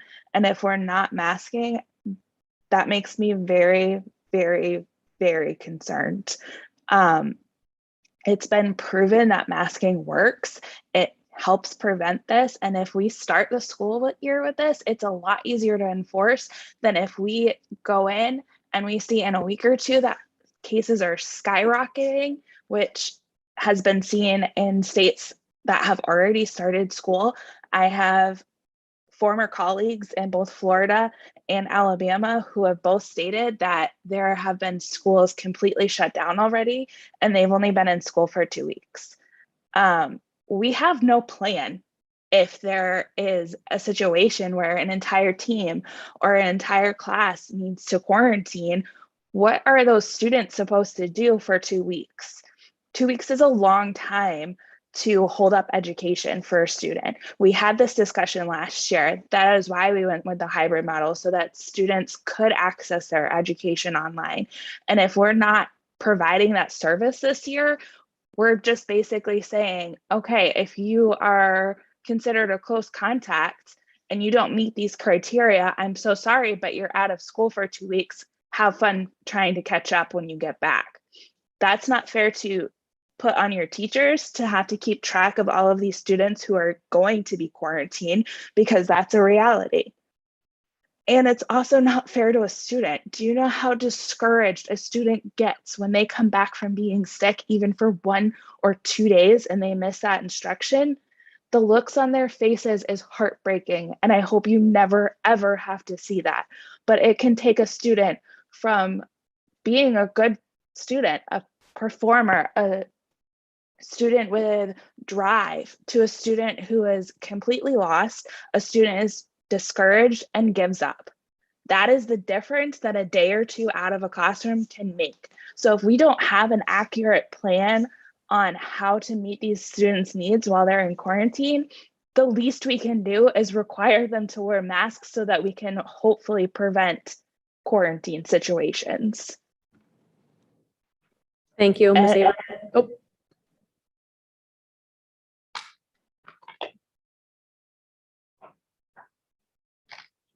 I think so.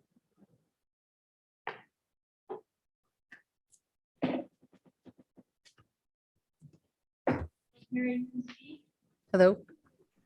Hello, can you hear us? Yes, can you hear me? Yes, please proceed. Awesome. Rose Tuig here from the middle school. I'm a math teacher over at Lewiston Middle School. Pretty much the last, I don't know how many speakers there have been before me. I ditto everything that they've been saying. So I don't have a lot more to add. So I will very briefly say, I've heard the argument, if you feel uncomfortable about no masking, then you go ahead and wear a mask. That is insulting to me, because me wearing a mask is protecting you from COVID if I might have COVID. Not protecting me so that I don't get COVID if someone around me has it. And I can shield up and I can mask up and I can wear 2 masks, as it's been implied or stated, to protect, quote unquote, myself from trying to get COVID in a sea of people who could potentially have it, not even know it. And it's in the air, and the Delta variant is not like the original COVID variant. It is a lot less time needs to be spent around a person with the Delta variant to get sick. So I am just really concerned about, like Allison Avery had said, starting the school year, making it a choice is going to make it very, very difficult if we have to change the rule a week, 2 weeks, 3 weeks in. Especially with middle schoolers. I think there's just that age group and getting them to comply. And then my other concern is, and Allison Avery spoke to this as well, the 10 days out of school, as if they're just homesick, is going to cause incredible anxiety for, I know my students, I loop with my kids, so I'm going to have my same kids this year that I had last year. And I can name 10 kids off, and I'm not going to, of course, but I could name 10 kids right off the top of my head that if they had to be quarantined and work from home independently for 10 days, the anxiety would go through their roof. Their anxiety would skyrocket. So I just am kind of confused. I understand 50-50. That argument, well, 50% don't want it, 50% do want it. But the 50% that do want it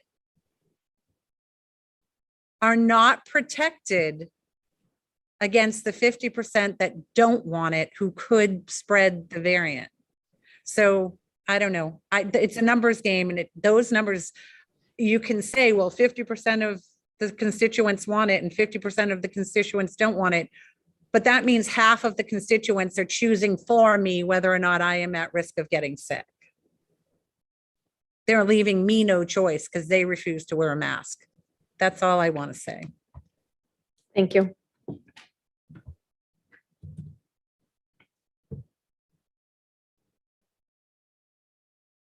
Sharon, you're free to speak. Okay, my name is Sharon Wood. I am a teacher at Montello School.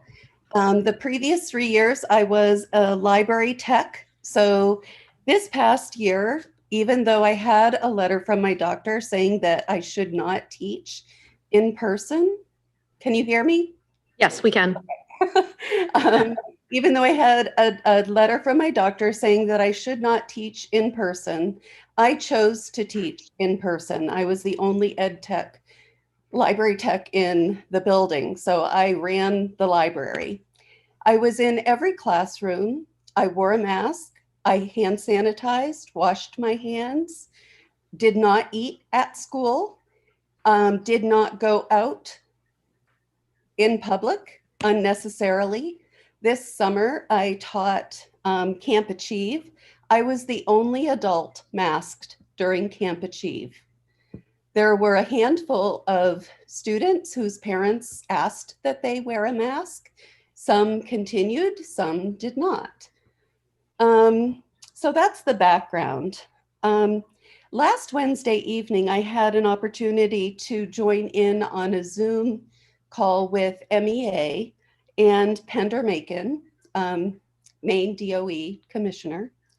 And the second maybe sentence out of Pender's mouth was that it is her expectation that there is universal masking throughout all schools in Maine.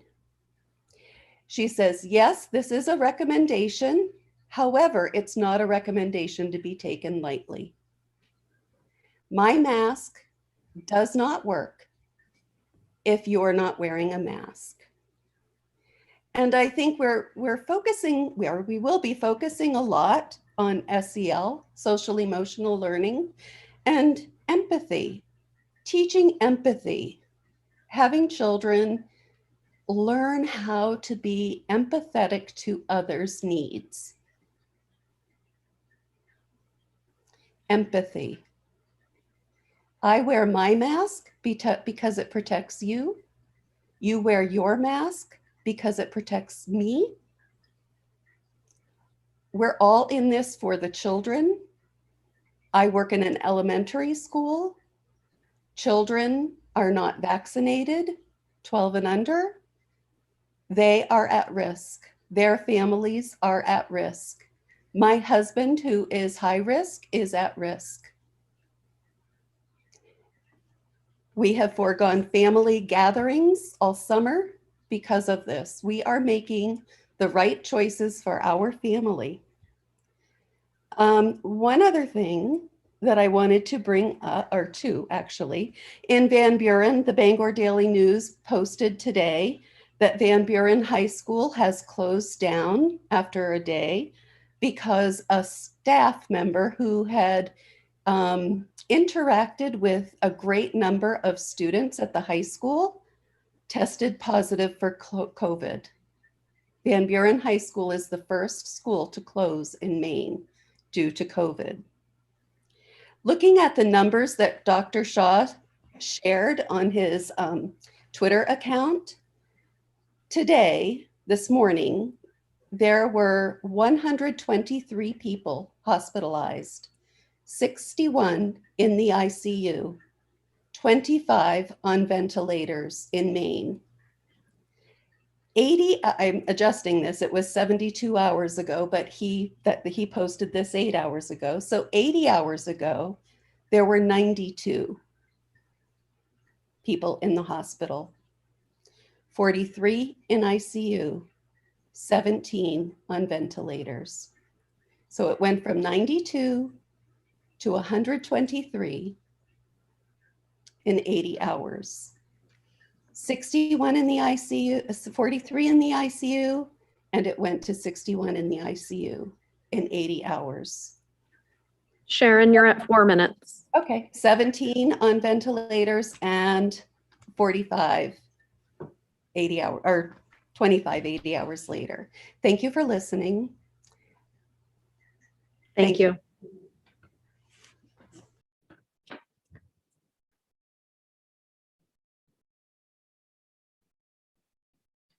Sarah, you're free to speak. Can you hear me? Yes. Great, thank you.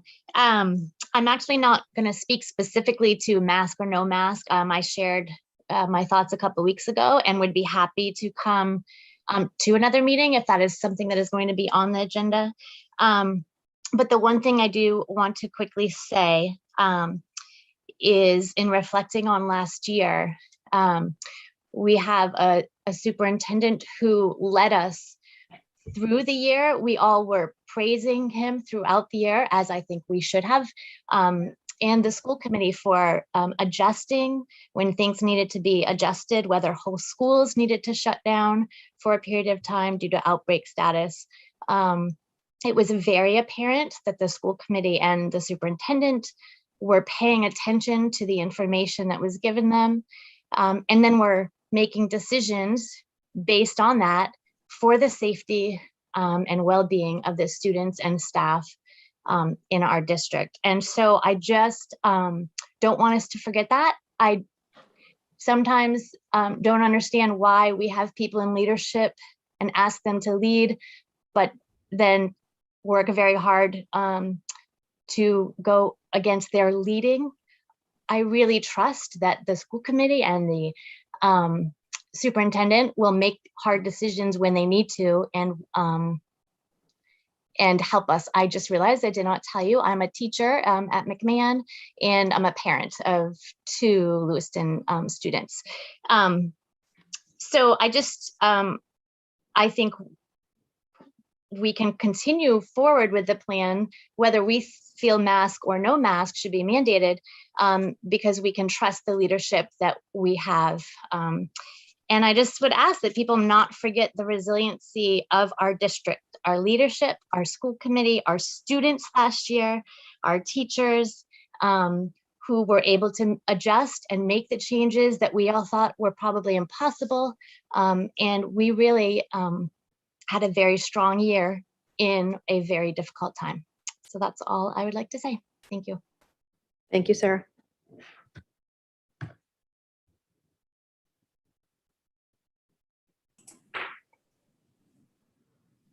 Lori, you're free to speak. Thank you. My name is Lori Danforth, and I'm a Lewiston property owner, an LPS alum, mother of 2 LPS alums and now a grandmother of a McMahon Elementary School second grader. Members of the school committee and Superintendent Langlois, first, I really want to sincerely thank you for your service to our community. The decisions you're faced with are often not easy and rarely, if ever, make everyone happy. But I am here tonight to implore the committee to reconsider the school reentry plan and enforce mask wearing in Lewiston Public Schools. Wearing a mask is such a simple thing that can be done in an effort to keep our children safe from COVID-19 and mitigate the spread of COVID-19 in our community as a whole.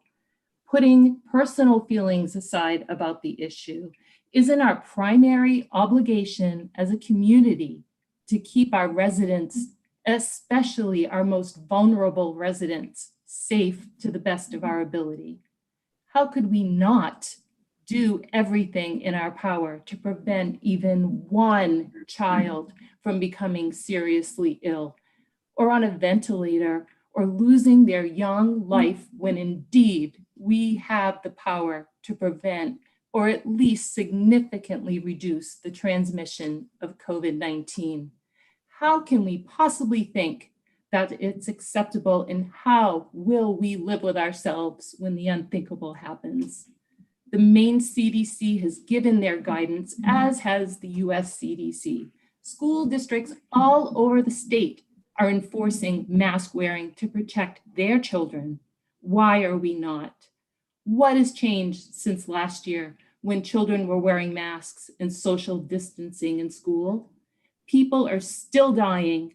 Children are getting even sicker than before with the Delta variant, and Androscoggin County has gone in and out, and it undoubtedly will be back into substantial rate of transmission, with 12 of the 16 counties in Maine currently experiencing high and moderate transmission rates.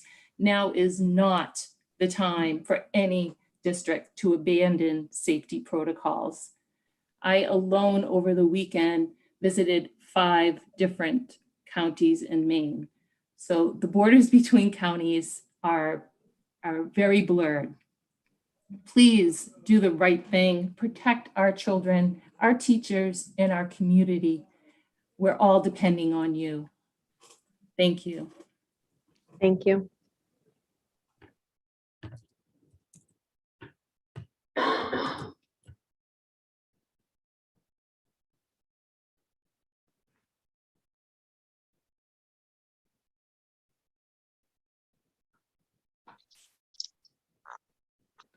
Hi, can you hear me? Yes. Hi, my name is Abby Dix, and I am a parent and a teacher in the district.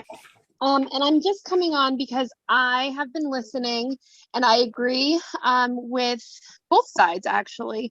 I first, again, want to thank the board and Superintendent Langlois because you guys have really done an impossible job.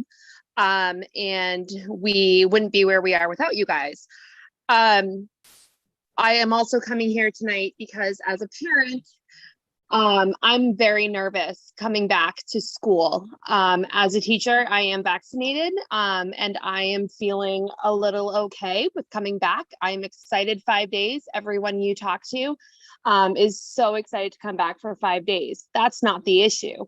But the problem that we're having is having kids come back into a situation that really hasn't changed since last year.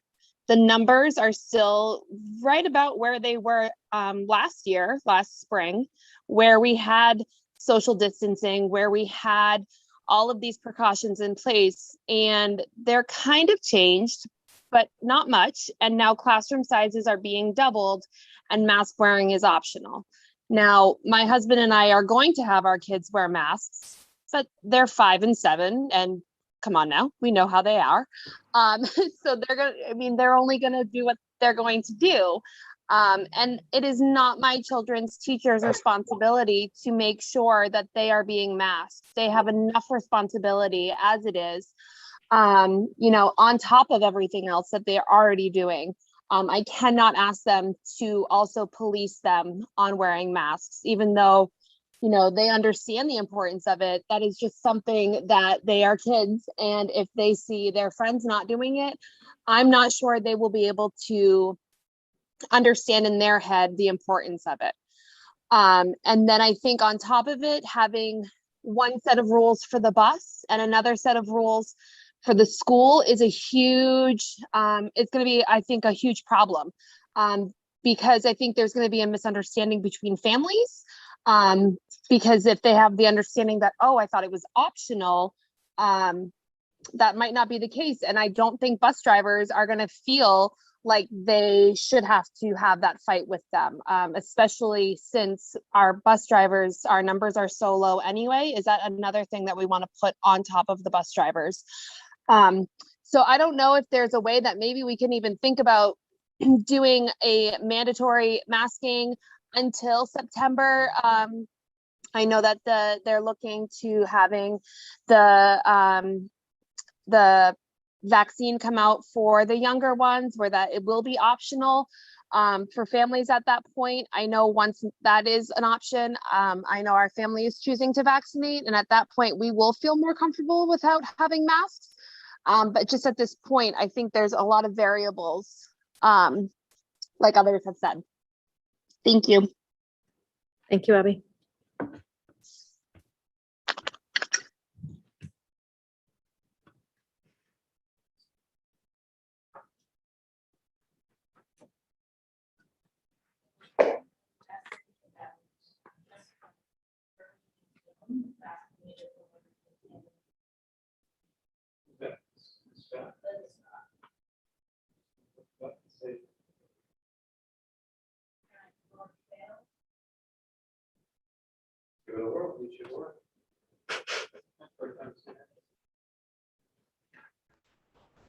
Hi, can you hear me?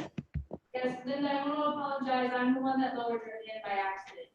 Okay, thank you. Sorry about that. Okay, so you can hear me okay? Yes. Thank you. My name is Linda Scott. I live in Ward 1.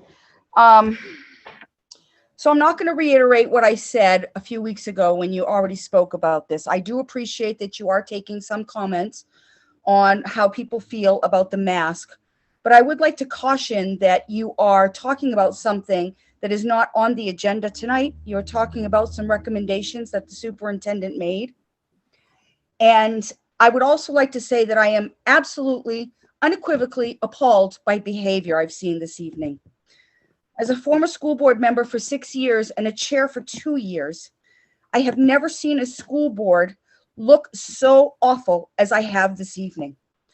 A school board member that swore, a school board member that continues to try to suspend rules, that spoke derogatory towards another school board member while they were speaking, interrupting.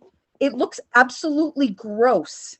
And I am ashamed. I am absolutely ashamed. You have thousands of parents that you represent. If you really want a decision made on this, then you need to make sure it's on the agenda, and you need to make sure that you are hearing from everybody, parents and staff members alike. To behave the way you are is unethical, in my opinion, and I am appalled by it. I'm sorry I had to say that, but I could not believe what I am seeing. You are adults. Behave like adults. Thank you. Thank you.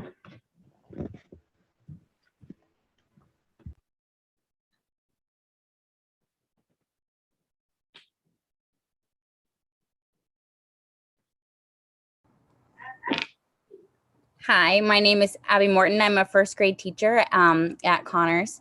I'm fully vaccinated, and I will be considering my rights as well as my responsibility to my community this year, and personally will mask in order to protect the people around me, because I absolutely have rights, but I cannot forget about my responsibility that I have to other people. I want more than anything to be in the classroom with the kids this year.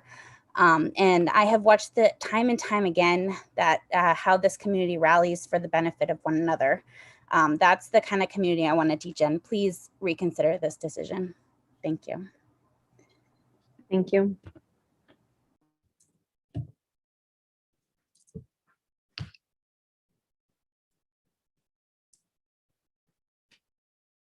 Michelle, you're free to speak. Thank you so much. My name is Michelle Agate. I'm a sixth grade teacher at Montello. I really respect the superintendent's decision, and I would back him 100%. As he has noted, he has become an avid news person and has noticed, perhaps he has also noted that there has been numerous studies as to what they are finding on the children's masks. Very little COVID virus, and instead they have found meningitis, they've found bacteria, and I really would appreciate, number one, that we do schedule another meeting where many sides could be discussing this tonight, since it wasn't on the agenda like the previous person spoke. And two, that they also take into consideration numerous studies that have found that children are getting sick from what they've also found on those masks that they are forced to wear 5 to 7 hours a day, 5 days a week in some states, Florida being one of them.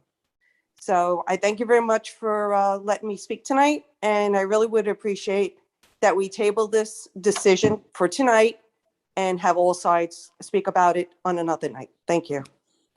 Thank you.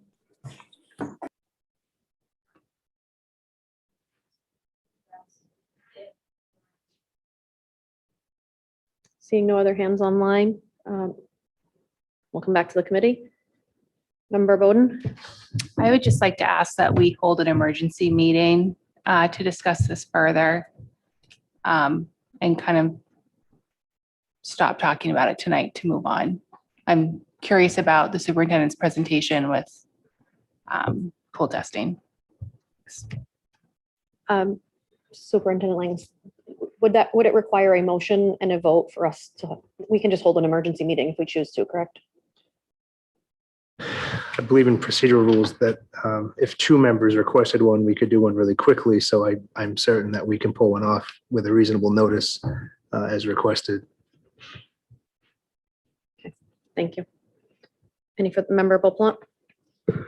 Yeah, I'm not sure how I feel about the emergency meeting. We've heard a lot of voices tonight, very eloquent ones, very coherent ones, very cogent ones, that talk about this issue that I've been very strong in my feelings since it's come up. Until Mr. Jensen joined us, I was the only teacher on the committee, and having been a classroom teacher for parts of 6 decades, I feel I have I have a dog in the fight, shall we say here. And on this issue, it comes down to the fact that public safety should trump personal freedom. I wore a mask. It was a pain in the butt. It was necessary. And I think wearing a mask is a necessary compromise, as all of us want full return, 5-day instruction. There were very eloquent speakers. Mr. Judah, thank you. And the visual that you had in last week, I've saved it, and it's wonderful. Miss Croft, Miss Thibodeau, I had you in class. I'm sorry, it was Stacy Croft at the time, and the others. I just can't imagine people not wanting to make a personal sacrifice to do what is needed to protect the majority of people. People that come to school with our teachers with medical issues, parents worried about their children that are immunocompromised. The statistics, and I'm not a statistic person, Mr. Potvin is. I would like this committee to mandate, again, the use of masks, and then if things change, we could change it that way. I don't like changing horses in the middle of a stream. But anytime you have any type of learning going on with your children, you give an extreme situation and then you let off a little bit as they can handle things. I see no change now here. In closing on this, and I've had the reputation of being the quiet one because I like to sit back. I like to see how other people think. I like to form my opinions based on their expertise. And in my personal life here, I like civility. I like compromise. I like consensus. And I too am a little upset with the way this has been going and some of the finger pointing has occurred here. But getting back to the issue at hand, I think it was Justice Oliver Holmes that said you can't yell fire in a public movie theater. And the parallel of that is that you must think of public safety first rather than individual rights. And I'm not going to question the motives of those that are on the opposite side, but I will go down the toilet if necessary, suggesting that masks are important, masks are necessary. I saw it last year. I didn't like it, but it was effective. It protected others. It didn't protect me. Masks are like a turn signal, ladies and gentlemen. I know what I'm doing, but using the turn signal lets the car in front of me and the car in back of me know what I'm doing. To me, with the deepest respect for Chairman Parks, who I think has done a wonderful job with all the pressure she's had, to Superintendent Langley, who in my 8 months on the committee, I've disagreed with maybe one or two things. I don't know the need for a meeting, Member Bowden. How many people have been online? They're not here for the solar power discussion. They were here for the mask. I'm a little upset. I'm sorry, I'm letting it all out now. I'm going to exceed my 3 minutes. You were very generous giving people 4 minutes, and very rarely do I blow my top and say, geez, I shouldn't have said that. It just is such an issue that is so clear cut in my mind, and I'm trying to listen. The member that said, well, it's been 50-50. I had about 18-2, 9-1 people saying we want mandatory masks for all of the eloquent reasons that we're here. So I continue to regret that I'll use the quote shenanigans, although no one used that member Majerus Collins and member Potvin have to use to get this issue discussed are there. This is a relevant issue. Kids are going to come to school in a couple weeks. I'm not going to say, look what Bangor, Portland, or the surrounding communities have done. We know that. But it is just so clear in my mind, and while I respect the viewpoints of the people I disagree with, I think we can't throw caution to the wind on this one, people. Thank you, and my apologies for going overboard. No apologies needed. Thank you. Member Bowden. Sorry, I just have to answer that with all due respect. We are in a position where we passed the superintendent's recommendation, which was to allow optional masks. So the folks in this community who are satisfied with that are relatively quiet right now. There's not a whole lot to fight about for them. So what we have experienced are an influx of emails from folks who are unhappy with that decision. If we were to change our minds and mandate masks, we are going to get an influx of the opposite. We're going to get the people who are happy with optional masks emailing us and coming in drones. And so I do think that for transparency purposes, we should have an emergency meeting where it is made clear that's what we're talking about. We are going to discuss masks, whether to mandate them or leave them optional. And in that case, we are going to get real input from everybody in the community, not just the side that's upset right now. Thank you. Member Majerus Collins. I think Member Bowden is right about the likelihood that the side that is unhappy with the decision will be the most vocal. I've looked at a lot of national polling on this issue, and it seems like it breaks down at a national level about 70-30 in support of mask mandates. Perhaps it's a little closer in Lewiston, but the odds are exceptionally good that this is tilted slightly, but not insignificantly, in support of a majority of folks wanting masking. But there are obviously very passionate people on both sides of this issue.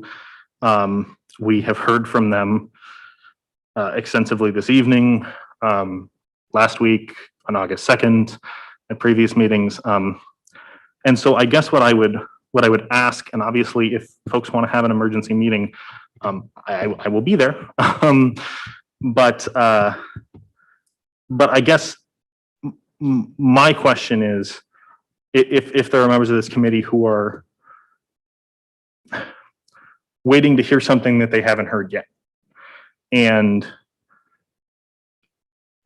or perhaps less wonderfully hoping to count noses about which side of this issue has more folks turn out to a meeting to voice their perspectives. Ultimately, we have to exercise our judgment. I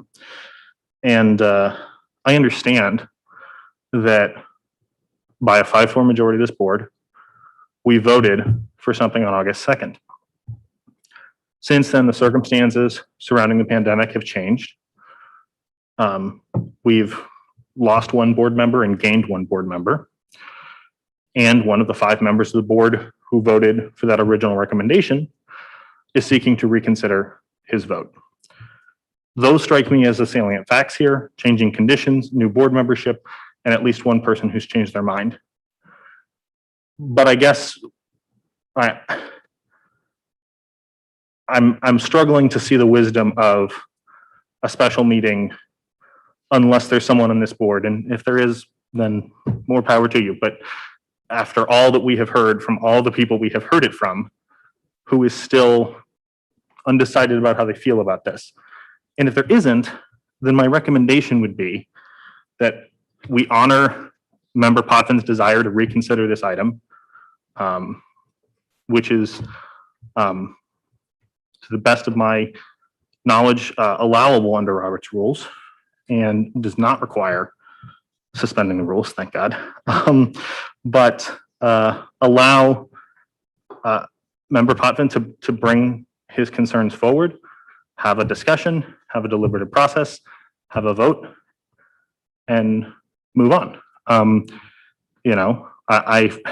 Nobody has any illusions about how I feel about this, but I think that we ought to have the discussion, take the vote, and send a message to the community that we've either reconsidered based on changing circumstances or what we've heard, or we haven't. And so unless there are members of this committee, like I said, who really need more information or to hear from more voices than they already have, I would recommend that we just put this issue to bed this evening and take a vote and move on. I think for all the very reasons that you just listed, all of the changes, circumstances, I think that having an emergency meeting is very important so that everyone in the public that wants to participate has the opportunity to do so with appropriate notice. And I think that constitutes the 2 requests that are needed in order to hold an emergency meeting. So I don't know if we want to schedule that now or wait. I mean, just a quick look. I don't know if Thursday would be enough notice for people, regardless of the decision or the vote. I want to make sure that we can do everything we can to have people prepared for the school year. And we start up that following week. Are there any members that are not available to attend an emergency meeting on Thursday evening? As far as I know, we're not supposed to have our phones out during this, so I can't check my calendar, but I will reschedule whatever comes up. You can look at your calendar. You just can't send and receive just emails reschedule. or anything like that during the meeting. They'll reschedule. All right, so does it look like Thursday evening? Want to pick a time Thursday at 5:30. here? Mhm.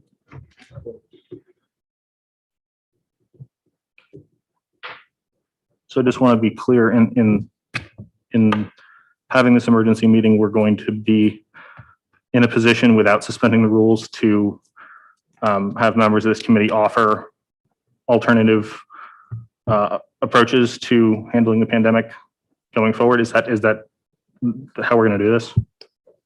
From my perspective, I think it should be an open discussion for the public to participate and speak on it, and with the option for motions and votes if necessary. Okay, that sounds good. No suspending the rules then. Yes, please. So just to clarify, we would be meeting Thursday at 5:30 here, also with an online version available for those who wish to participate that way, in which we would be revisiting the recommendation that was prepared for tonight to review it, as it was adopted the second with room for adjustments. And so I think it's just a good anchor so we can work off of that, if that makes sense. 8:26 at 5 p.m. Member Beaumont. Can we just have clarification that the straw that stirs the drink, Mr. Terrio or one of his representatives could make it? Are you available? Gotcha. Are you available, Dave? Yeah. Thank you, Dave. Okay. I think we're moving on then. Oh, a member has requested a break. Is anyone opposed to taking a quick bathroom break? Nope. Okay, we will recess for a few minutes.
All right, agenda item number 7 is revision solar proposal, and Superintendent Langlis and Mr. Sorry, I forgot your name.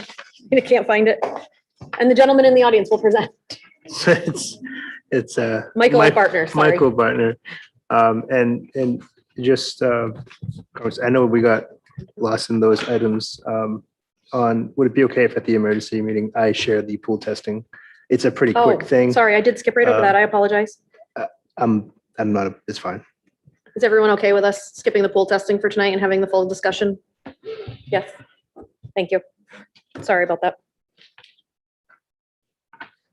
And I have a presentation that Michael and Tina have shared, so I will put that up and pass the mic over to them virtually.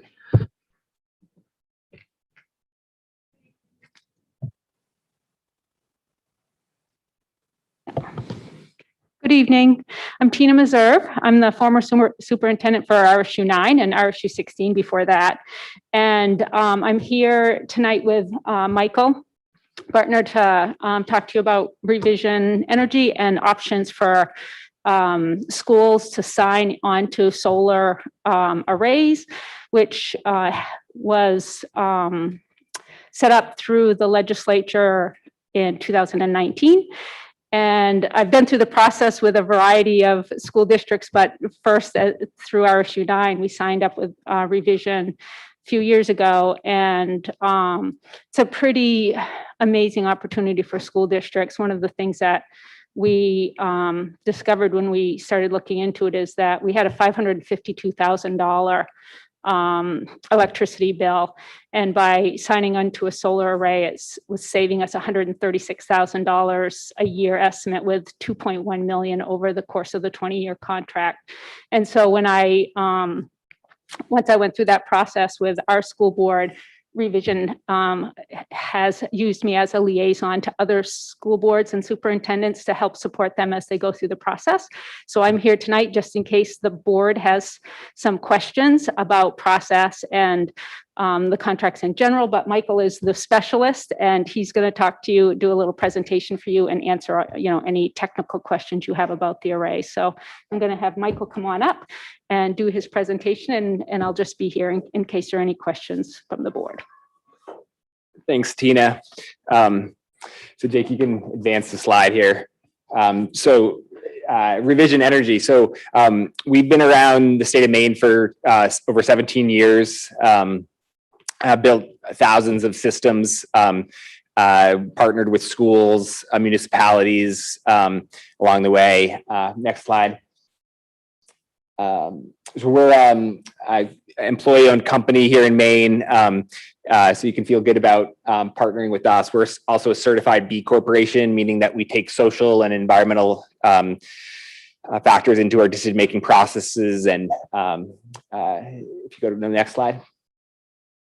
As Tina mentioned, there was some legislation that was passed called LD 1711, which really overhauled solar in Maine. It opened up the floodgates, and now the system sizes can be larger. A school district like Lewiston that has many accounts as part of your ownership, all of them can be successfully integrated with solar energy now. Before, none of this was the case, and so it's really a exciting time here in Maine with solar. If you go to the next slide. So why offsite solar? Just spend a second kind of thinking about what you already know about solar. Kilowatt hours, behind the grid, all of that. Kind of forget all of that if you can for this evening, because the way offsite solar works is that it produces, the solar array produces power, and that produces a monetary credit on your bill called the net energy billing credit, or NEB credit. And so just to simplify, we're talking power going right to dollars. Go to the next slide. So this is a project that we were hoping Lewiston Public Schools signs on to in Waterford. It's a 4.7 megawatt project. Go to the next slide. So, and I should say another thing about going offsite solar is we're not talking about, putting up a big solar array here in Lewiston or, right in front of your school here. This is out in a field somewhere like, what I showed the picture of. So net energy billing credits, again, these are monetary credits associated with solar generation that are applied to your monthly bill to reduce the costs. And the way the legislature set this up is that it's Maine Public Utilities Commission is involved in setting this net energy billing credit rate. So whatever the electricity prices are, the CMP prices are, you're on a roller coaster with them. So which means it's a guaranteed savings on your electricity bill. So whatever the electricity rate is, it's going to be a percent off of that. If you go to the next slide. So how does that work? I'll just give you an example of, let's say I meet each one of you in the Hannaford parking lot before you buy your groceries. And I have in my pocket $100 gift card. And you give me $85 or let's say $80 for that gift card. And you can go in to Hannaford and buy all of your groceries, your $100 worth of groceries, and only spend the $80. So that's essentially how this savings, the legislature set this up for municipalities and school districts to save money, is that there's a value associated with the gift card. There's a cost you have to pay to get the gift card, and then that's what equals your savings. So if you go to the next slide, this is how all the numbers look. So your district spends $664,000 annually on electricity. So we're not going to target 100% of that because we don't want to risk overproduction. So what a lot of other school districts in the state have done is they target 85% of their electricity costs. So in this example, it's $564,000. And if you want, I can get into all of the math, but ultimately what happens is you save $112,000 a year by agreeing to be part of this net energy billing credit agreement.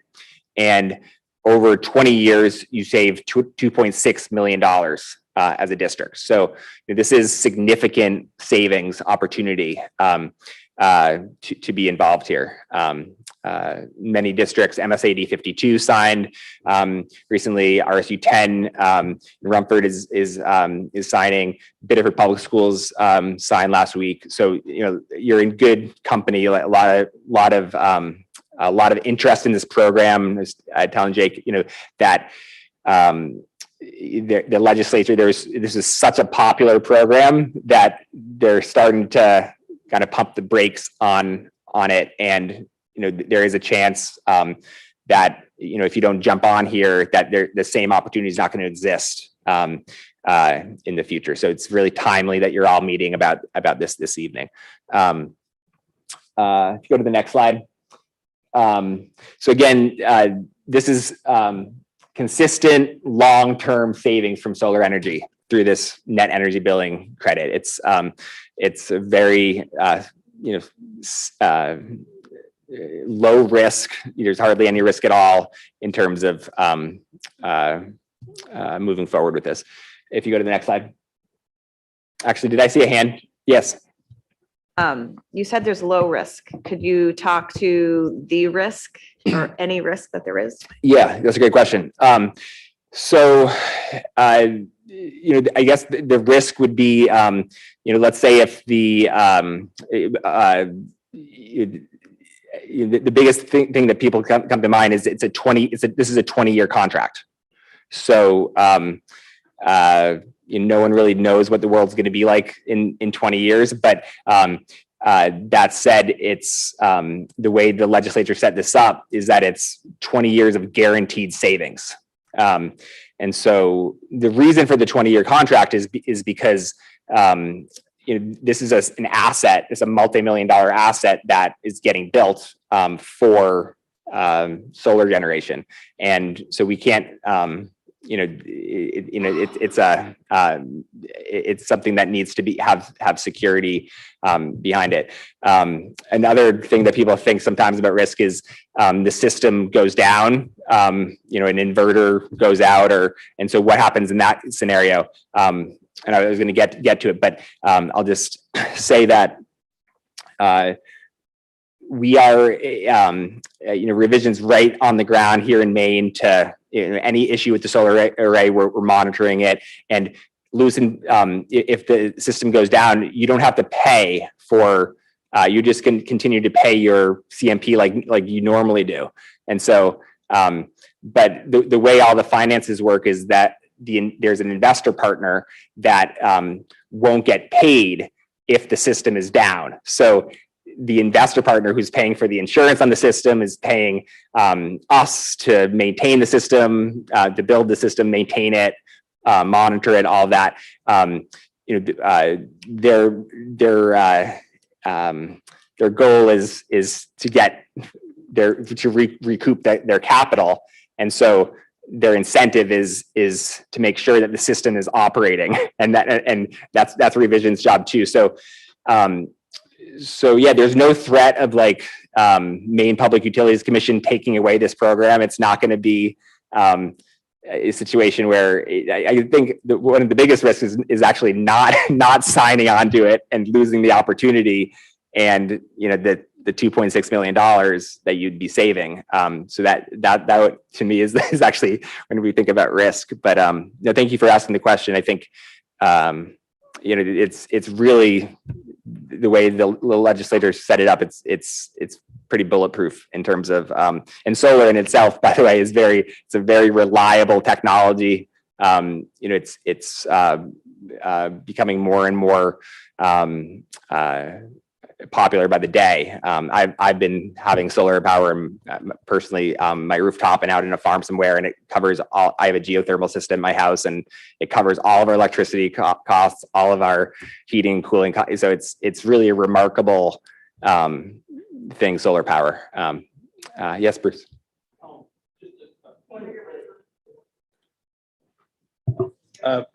Sorry. Point of clarification.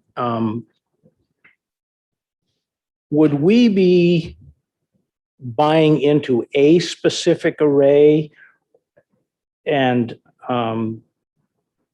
so that all of whatever the investment is going into one dedicated array?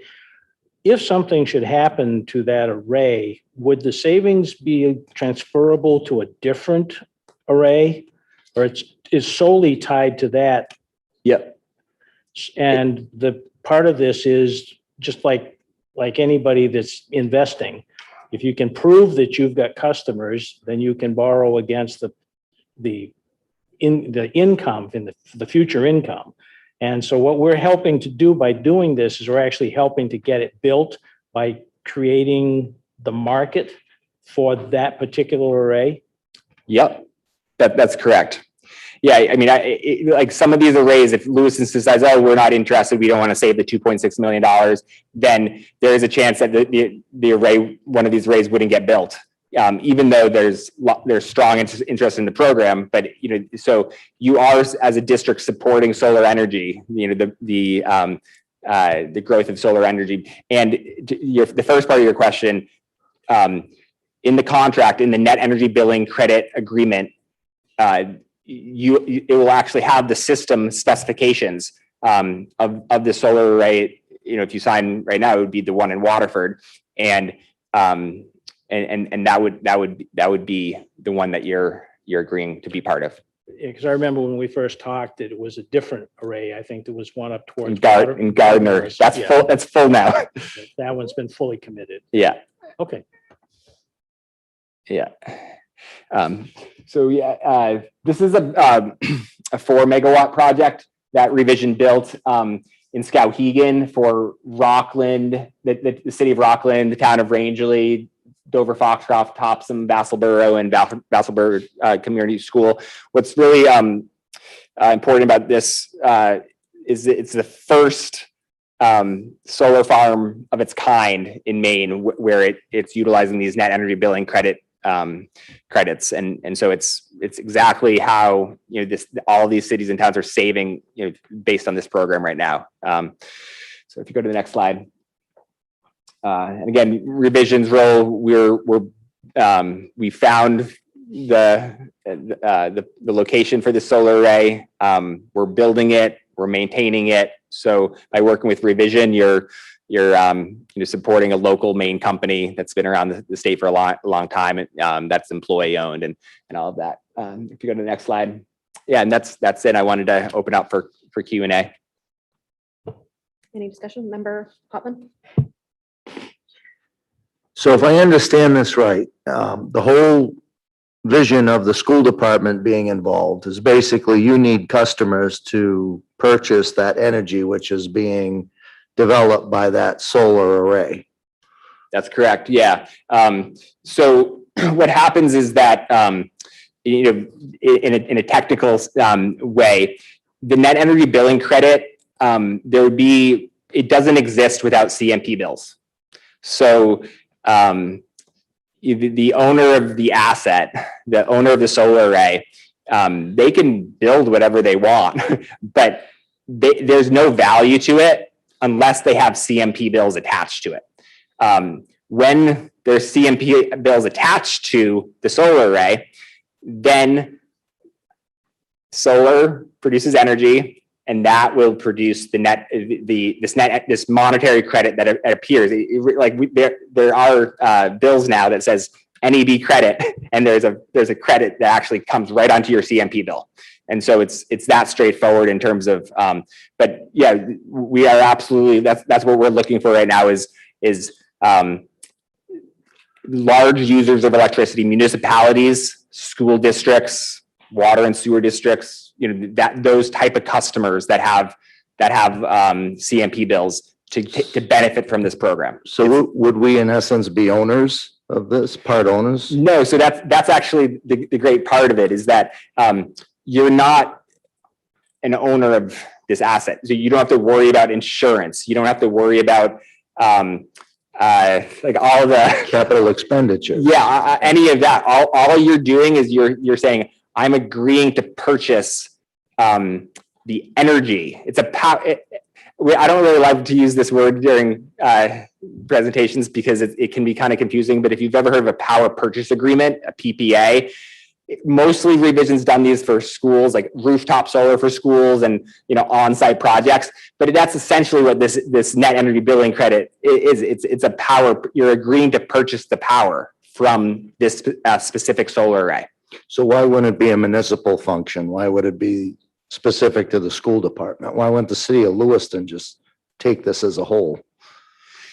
The city of Lewiston's already signed on to a net energy billing credit agreement. And so a lot of the big, if you look at all the big cities and towns and schools in colleges, most of them have already signed on to a sort of net energy billing. So they're already spoken for. Okay.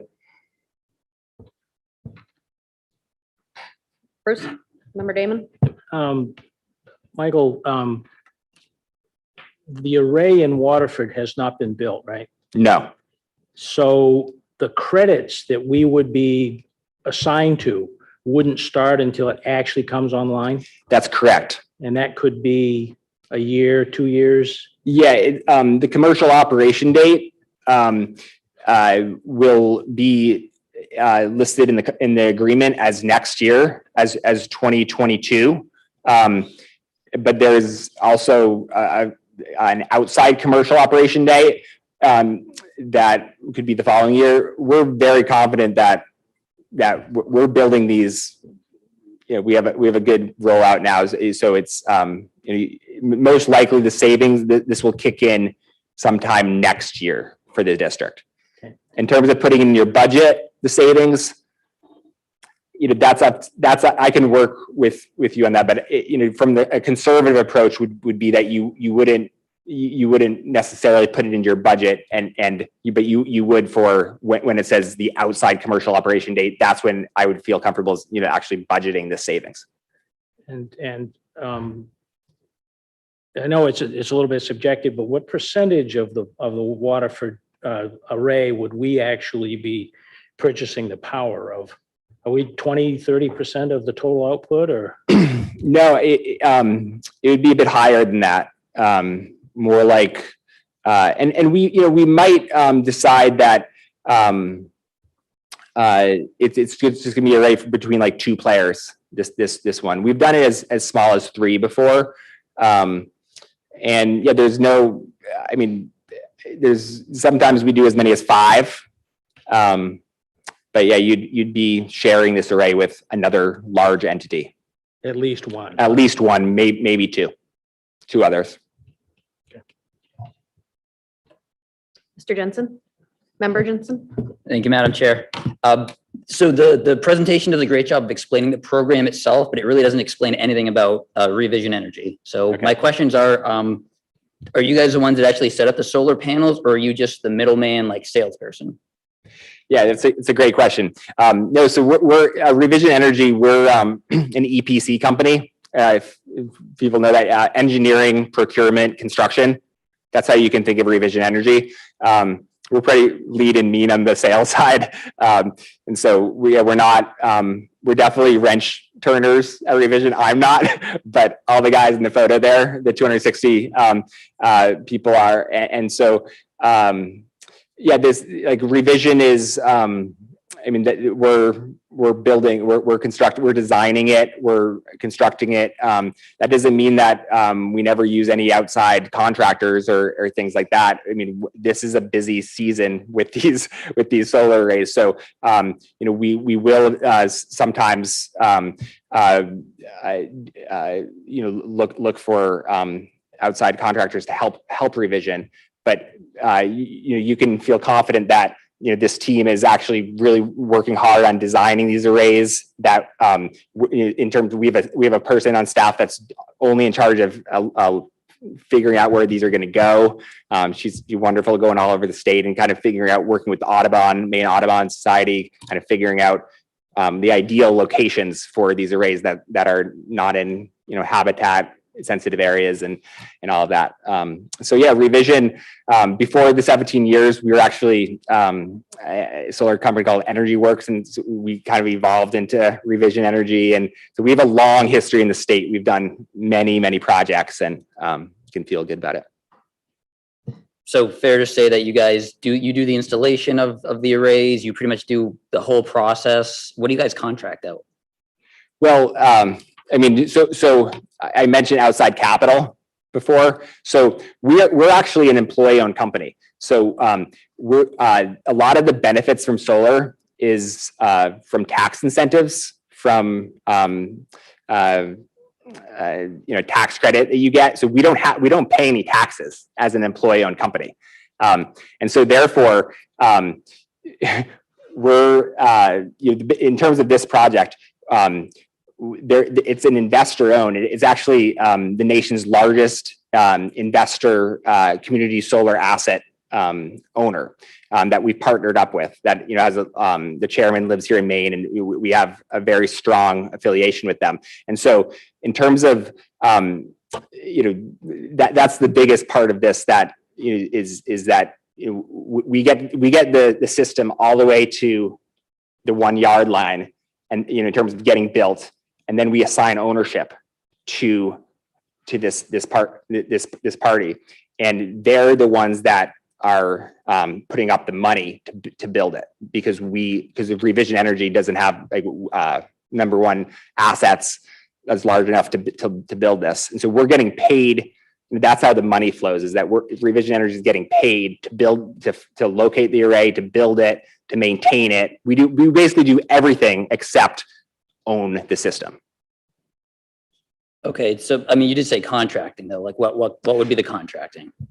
You have other people. Oh, what do we contract out? Occasionally, we'll contract out some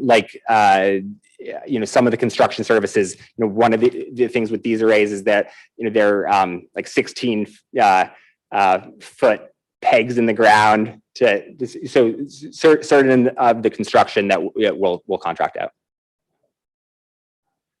I guess like the big question, I know there's not much logic in Augusta and the bills they pass, but why do you need the school system? Wouldn't logically it make sense that if you're creating the energy yourself at the array, you could just feed it into the system and get the money? Why do you need school entities? Yeah, that's again, it's a great question. So the way the program was set up is that so the solar energy is going into the grid. So you're absolutely right. However, it can't just go. The program didn't want to get set up. So, there are some large solar arrays actually that are meant just for the grid. And so this is I'm not talking about this today. I'm talking, and those are like 25 megawatt projects, like huge, like 5 times the size of this project. This size is called community solar farm, CSF, and it's like 2 megawatts to 5 megawatts. So it's much smaller than the grid tied solar arrays. And the reason why it's not flowing to the grid is because with community solar, you have these net energy billing credits that appear, that's the mechanism to which it works. That's the way the program was set up in order to take advantage of large customers with many electricity accounts, many CMP accounts to go solar in an easy cost savings way with no upfront cost. Okay, so if the energy doesn't go on the grid, then where does the energy? If you want to go back to the slide, the how offsite solar work, I can walk you through it. But so it does go to the grid, but when it goes to the grid, there's a meter on it. There's a commercial meter, a revenue grade meter, and it's tracking the energy that's flowing to the grid. And instead of appearing on your bill, on the school's bills as kilowatt hour credits, like the old solar incentive program used to be, instead it's a monetary credit that offsets all of your electricity costs. So demand, supply, anything that appears on your CMP bill, the net energy billing credit goes to offset, if that makes sense. Yeah. Okay. So it does go on the grid. Okay. And it goes on there. So essentially the system works by you give the power to CMP and they kind of say, okay, you gave us this extra energy. Instead of us giving you the money, we'll give it to like the investors of the project. So in reality, we're not really doing anything. We're just kind of the shell for you guys to the entity that you need to sign up for it. Is that right? Yeah, exactly. And the only piece that just to clarify exactly the financial mechanism is that instead of this, the school department cutting one check, you'll cut 2 checks, one to CMP and one to the investor owner. And the way, and overall, if you add up what you pay CMP and what you pay the investor owner of the solar array, if you add those two together in terms of what you're paying now, the $664,000, you end up saving $112,000 a year by, so you're paying CMP now just a fraction of, because the way it works is that the net energy billing credit, it appears on your CMP bill, right? And just like that Hannaford gift card example, you're not getting those credits all for free. You have to pay 80% of the value to the investor owner of that. But just like the Hannaford gift card, remember how, you gave me $100, I gave you $100 gift card, you gave me $80 for it. You can go now and buy your groceries. It works the same way. The money works out so that the district will end up saving $112,000 a year. So there is an upfront cost that we would actually have to put down on this? There's no, so the way this works is there's no upfront costs. The credit comes onto your CMP bill and then you're paying, part of the value is going to the investor owner and you're keeping the other part. So there's no upfront cost for the district. Okay, then what was the analogy about the gift cards then? Okay, That yes. doesn't make sense to me. Okay, okay, we're meeting in the Hannaford parking lot. So I have $100 gift card in my pocket. You give me $80 for it. No, what? You said we're not giving you anything up front, so I guess I'm wondering who's given the actual gift? So I give it to you first. I give you a $100 gift card first. So you have now 100. So then you say, okay. And that's exactly how the credits works is that you get this gift card first, you get this bill credit on your bill. And then in return, you have to pay 80% of that to the investor owner. So you're walking just like the Hannaford model where I give you the gift card, you give me 80, you go to Hannaford, and that's how that's the mechanisms of how you save, the district saves. Okay, so we save money in our CMP bill, and on that savings, we have to give a certain amount of it to the investor. Absolutely correct. Okay. Okay, that makes sense. I'll be honest, the presentation did not make that clear at all, and there's no way I could support it without knowing that information. Yeah. So just future presentations. Yeah, of course. It's sort of a labyrinth the way it works, and so I wanted to. Most of the time we do get in the weeds like that in terms of exactly how the financials work of this. But the big takeaways are no upfront cost for the district and significant savings. Just a couple last ones. So like in another world, you could technically go to every resident in Lewiston in their house and do the same deal with them. You just probably prefer to go to bigger entities because it's just. Yeah, no, great question. So yeah, you might have seen something in the mail or in your residence about getting a savings. This works similarly, except that with those offers, because they're so small and they're pooled together, they're called a subscription. This is not a subscription. This is a net energy billing credit agreement. A subscription, you can, they have so many residential customers coming together that a residential customer can drop and someone else can add on. I mean, honestly, the way the legislature set this up is you wouldn't want to get dropped, because if you get dropped, then, it means probably someone else will come in at a higher rate, if you get me. So the market is tightening. And so when you're in, you want to be in for the 20 years of the savings. Are either of you two receiving a commission if we go forward with the proposal? There's a small commission that sales representatives receive. Both of you? Yes. Yes.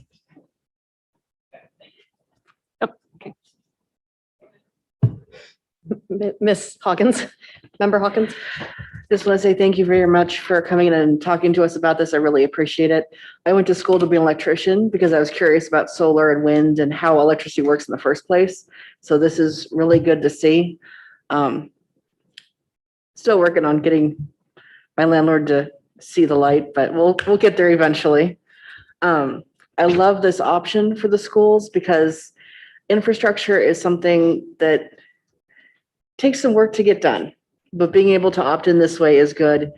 Knowing that revision is right here in the state maintaining really helps me calm down a little bit after seeing things have happened out west and having friends with solar panels that things go sideways. It's good to know that we have someone dedicated to maintaining the system. Usually they're pretty plug and play, but things happen. So knowing we have people to fall back on is really good. I'm surprised to see Dover Foxcroft on there. I'm impressed. They're making some good moves. I have family up that way, but thank you very much, and I really appreciate the opportunity this gives our school system. Thank you. Thank you. Member Majerus Collins. So what you're describing is more or less a store that sells $1 bills for 80 cents a piece. That's pretty much what you're describing, right? I mean, this is a monetary no-brainer. That's a great way to think about it. Yeah. So my only question, obviously, this encourages cleaner and more local energy, which is critically important, and it saves us a substantial amount of money, which is always good. My only question is about sort of potential bad outcomes, unforeseen things that could go wrong over the course of a 20-year period, and what we may or may not be on the hook for with that. And so, to take as an example, let's say the solar array gets built, it's working, and then, I don't know, there's a catastrophic natural disaster that destroys the entire thing. Obviously, it's not going to be able to produce energy, at least for some period of time, and then as a result, there wouldn't be these credits, right? Yep. Under those circumstances, we would just revert to paying our normal electric bill? Yep. Okay, so there's no additional cost beyond what we would be doing in a normal circumstance? No. Okay. Similar kind of thing if something happens to your company or to the investor owner, that's also the case? Yep. Yeah. So something happened with Revision Energy. Someone needs to maintain the system. If something happens with the owner, then typically in other scenarios, the solar industry is quite advanced in the United States. And so you think about someone wanting another solar asset owner wanting that asset. So it's not going to just be out there in a field somewhere. Someone will want it, this multi-million-dollar asset. Right. And presumably, again, we'd be in a situation where either we were continuing under the existing structure, or worst case scenario, we'd be reverting to our normal practices that are going to cost us whatever they would cost us anyways, but there's no extra cost. That's correct. Okay. You had made mention of CMP. CMP, obviously not a hugely popular company in the state. There's a considerable movement to replace CMP with a public power company. If something like that were to happen, again, do we have any liability or risk associated with loss beyond what we would be doing normally? Nope. So CMP is mandated by the Maine Public Utilities Commission to abide by this net energy billing credit program. Okay. Same as Versant up in Versant territory. Yep. So yeah, if something happens with CMP, it's just the program is going to continue. Okay, so it would be whatever power company was in filling that void would be having to abide by the same rules. Yep. And finally, what would happen if the legislature changed the credit? Is our getting in now a way for us to lock in, regardless of future legislative changes, our savings in this program and our participation in the program?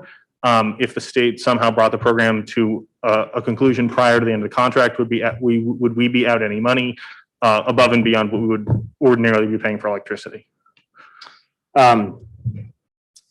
So let's just say that the legislature changes the program. There's talk that it's going to be it's not going to be retroactive. So if you've signed, then you're good. Right. But it's like a good bottle of wine. It doesn't get better. Like solar legislation doesn't get better with age. Yes. And so it's gonna, you're locking in. You're getting grandfathered into this if you sign, even though the system, let's say, hasn't been built yet. Mm-hmm. And if the system, I think you were also wondering, once the system is built, could there ever be a change? And the precedent on this across the country is that, again, you're grandfathered. Once you've signed a net energy billing credit agreement like this, you can't. They're bulletproof. There can be changes in policy, but you're locked in for 20 years of savings. Right. Okay. So it'd be fair to say that in the same way that people are secured in other contracts that are signed prior to new legislation, we would be secure in this. So in the absolute worst case scenario, you had some terrible takeover state government, people who wanted to ban solar energy, we would still be able to prospectively sue the state to recoup the savings that we would have gotten under the contract because of the grandfathering process. I think is how it usually works. Yeah, Okay. it's a very safe way to proceed with solar that way. Yeah. So it seems like there really isn't any risk to us. Oh, the one thing I wanted to mention. Okay, yeah. Legal fees. So like if there was, that's the one upfront cost that is, that it's real. I mean, luckily there's dozens of other school districts and municipalities. So it's not like the lawyers are so used to these contracts now that it's really not that, but that is, if that's a risk, like in terms of, if it doesn't get, but the contract really specifies out that it's going to be built by this amount of time and all of that. So it's really safer. And Tina, if you want to say anything. Yeah, I just wanted to also mention that one of the benefits of these contracts is the Drummond and Woodsum, which most school districts use for their legal counsel, have been they have been part of the process for building these contracts and reviewing them. So the value of your own lawyers being involved, of course, you would always do that with a big contract anyway, but they have already reviewed these and they will come and talk to the board if you're like, want them to go, through each section of the contract to say, what do these sections mean to us? Right. The other thing that I wanted to mention that I think is something that Michael didn't mention, but was important to the school board that I worked with, is that they, Revision also offers some educational opportunities for students. Okay. So in RSU 9, we've already had some of our courses at our technical school requesting to go to the solar array and to learn about how solar works and to bring in some of that learning. And so one of their programs is to offer field trips and other educational supports like presentations and things for school districts. So they, as a B Corp, they do take,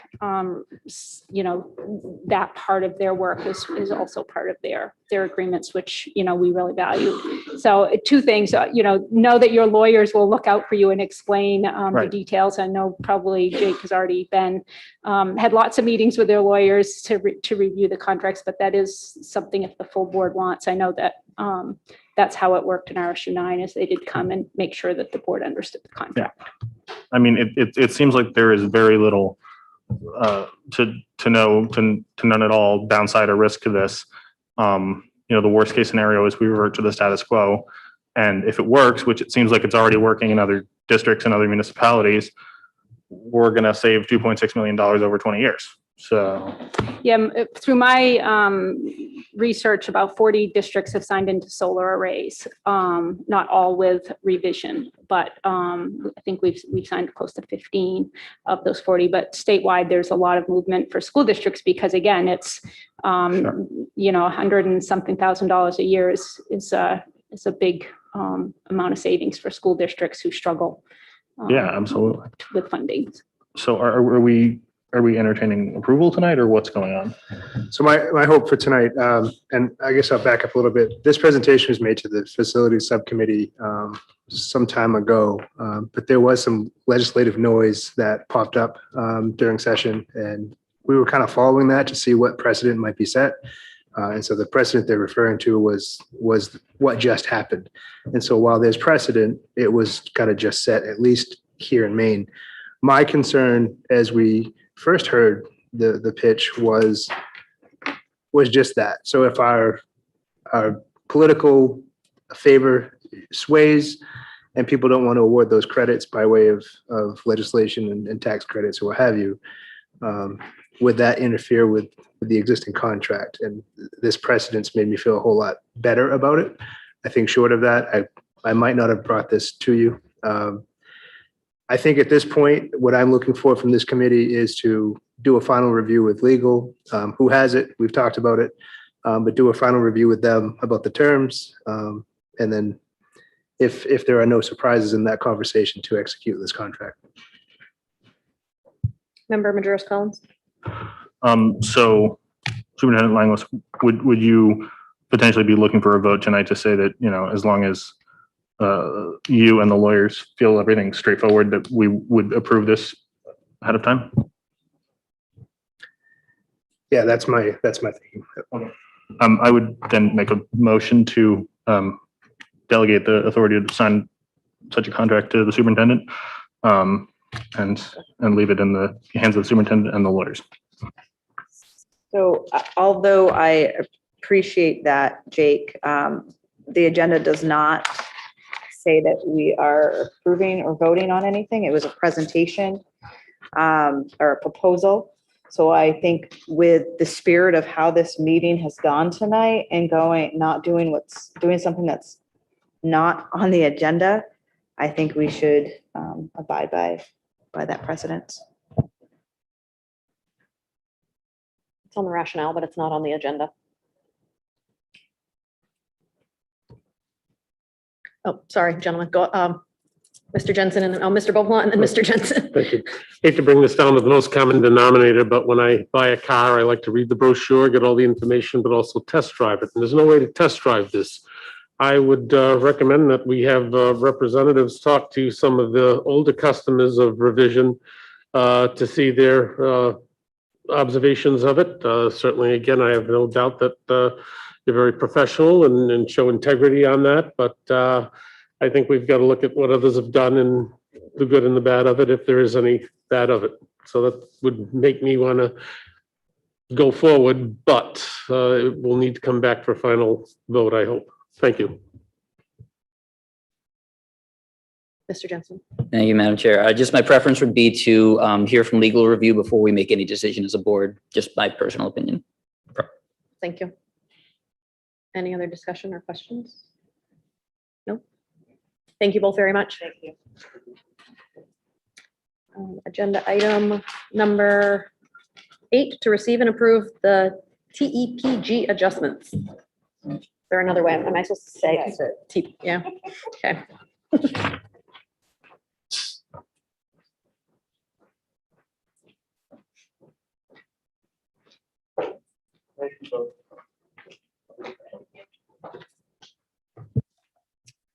Hopefully this will be the quickest discussion of the evening. You have in your packet some recommended teacher evaluation and professional growth program adjustments that the steering committee would like to put forward for your approval. I think you'll remember last year we put some adjustments together because of COVID and in the spring of 2020 as well. This year, the shifts are not because of the pandemic, but because of another initiative that we are going to be implementing this year, which is our sheltered instruction implementation, or SIOP. That's going to take a great deal of time, effort, and we'd like all of our educators and leaders to be able to focus their energy right where it belongs, which is on really learning the sheltered instruction protocol and being able to implement it in their classrooms. Because it directly aligns to the best practices in our teacher evaluation system, it's just going to raise the level of our practice and help everybody sort of demonstrate effective practice as we shift back or make additional adjustments in the future years. So the adjustments are there. Basically, next year, any continuing contract teacher in their first, second, or third year of continuing contract who's in good standing, meaning hasn't already been placed on an improvement plan or isn't indicated for an improvement plan by December 1st of this year, will kind of have a pause year where they will not be evaluated or participate in components of the evaluation process. Evaluators can still go into their classrooms and document in our frontline system observations and evidence, but there will be no summary evaluations. And essentially, if I'm a continuing contract teacher this year, I'll be a continuing contract year 2 teacher next year. Again, that's for all except those that are on improvement plans. For our brand new year 1 probationary teachers, they will also not engage in the evaluation process, but we'll be making every effort to make distinct links between what they're learning in our SIOP implementation and how it aligns to our professional practice framework. And for our year 2 and 3 probationary teachers, they'll all be up for the opportunity or the possibility of receiving a continuing contract in the spring of 2022. And the state has actually crafted some language saying that those teachers do need to receive a summary rating. So as we are making decisions about continuing contract, they'll also get feedback and a summary rating on their performance. So those are the adjustments. What the steering committee is asking for is your approval to sort of allow these adjustments so that we can really kind of lift a little bit off of our educators and really allow them to focus on this really important initiative that that we really feel is going to benefit our students in our classrooms. Thank you. Member Whitlow? Yeah, thank you. So, I mean, I'm fine with whatever you guys think is best. I just want to make sure that anything that's in this, does it contradict anything that's in any bargaining contracts? And how have we had dialogue with LEA, and do we need dialogue with LEA to make these changes? LEA has representation on the steering committee. In fact, half of the steering committee is made up of membership from the LEA, including the president and some executive board members that represent the schools across the district. So the administrators and the teachers were all in agreement that they wanted to, principals and other administrators are going to be in classrooms often, providing feedback directly on the components of the SIOP model. And they all felt very strongly that all of the SIOP pieces should be separate from any evaluative conversations. That everyone, teachers and leaders alike, should have the opportunity to learn the practices that are in the sheltered instruction protocol and learn how to do them well without feeling as though there's an evaluative piece to this. So none of that will be linked directly to their evaluation evidence, but leaders will be helping make those connections, and mentors will be helping make those connections between the SIOP model and the standards that we have now, because the practices link very closely. Okay, other member Beaupont? Thank you. Let me just reflect a minute how things have changed. I started in 1977, and in Christmas, the principal told me there were 3 things you had to work on or you would not be rehired. And he believed that stress would help me succeed. Well, it didn't, but I succeeded anyways. I want to make sure that we have mentor opportunities. I want to make sure that the teachers understand the goals very clearly that they're expected to hit. I want everything, again, make sure that it's documented, that the teacher has a right to respond if things aren't the way he or she sees it. And if you can guarantee me that, I will be very happy to support the issue. Yep, everything that you're describing is part of our teacher evaluation process Okay, now. I'm not familiar with it. I'm across the river, but I want to make sure Yep, that's there. it's all part of that. And we also have, not only is it is our mentoring program set up to help our new teachers establish goals that are aligned to our professional practices, we also have what we call TPEG facilitators in every building. Those are teacher leaders who are well informed about the process and serve as the go-tos and support for individuals in each building on all the steps of this process. So all of our steps have always been outlined in the handbook and documented in Frontline, the system that we use. All of the different components that professional educators need to complete, including observations, goals, and other things, have been right in there. And it involves sort of a sharing, submitting, and approval back and forth between the educator and the evaluator, with opportunity to comment and share that conversation. Because we know the most important part of that is the conversation about the practice and the opportunity to reflect. So all of that will be part of it. And I think this year more than ever. And from my point of view, that's the most important part. There's an opportunity for growth and both sides can work together on it. Okay, thank you. Sure. Member Majoros Collins? I move that we approve the adjustments as presented. Is there a second? Seconded by Member Jensen. Further discussion, Ms. Whitlow? I would be comfortable as a first reading, but if you look at this document, there is some stuff here. There's letters that are overlapping that you can't read the actual document properly. So I don't know if you have a clean copy, but I would be okay with doing a first read and then bringing it back with cleaned up. Sure. Yeah, it was. Maybe yours clean, but on here it's not. And I don't know if Yeah. anybody else is seeing that. Okay, If you open it as with a Google Docs, I think you open it as a Google Doc, it's the transcription Google Docs PDF, so that is probably why that. okay. Yeah, I just double clicked on it and it opened up as a document and it's not like that anymore. Okay, I don't know how to do that. Yeah, it opens up normal. No. What? Go back to where you just were. I can show you later. Okay. There's a way to view it So normal. if it's clear, then I'm good. Any further discussion? Ward 6, Yes. Ward 7, Yes. City Council? Yes. Yes. Ward 1, Yes. Ward 2, Yes. 3, Yes. 4, Yes. 5. Yes.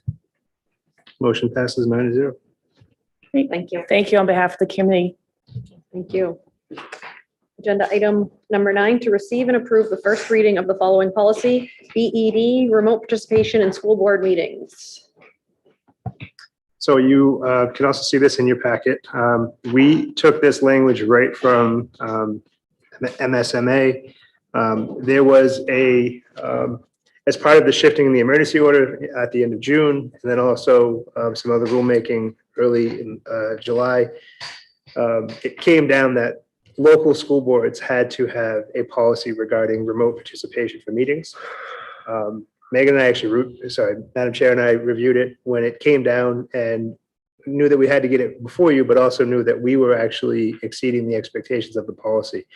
So this is really, it's a first read, but really it's built around the fact that you can have a quorum if not everyone is present in a space, as long as certain provisions have been met, and that you can't just be remote because. But you can be remote and that's acceptable for different reasons. And that language is in here. It also speaks to participation, not just by board members, but also by the public. And we currently, when we have remote meetings, which this is, I would consider a hybrid, but this language in here is if a board member had to be remote and the options we provide community to participate. And this again comes directly from the language from MSMA. And the notification requirements in order to be remote. Yes. Member Majoris Collins? This looks pretty straightforward and good to me. So I would make a motion to the first read. Is there a second? Second. Any discussion? Mr. Jensen? Thank you, Madam Chair. So we pretty much don't really have much of a choice. This is kind of state directive. So, yeah, okay. All right. Ward 6, Yes. Ward 7, Yes. City Council? Yes. Yes. Ward 1, Yes. Ward 2, Yes. Ward 3, Yes. Ward 4, Yes. Ward 5. Yes. First read passes 9-0. Agenda item number 10 is to receive subcommittee updates from Finance, Facilities, Curriculum, Policy, and Negotiations. I don't believe any of these committees have met since we last provided an update, unless somebody wants to speak. Mr. Poppin.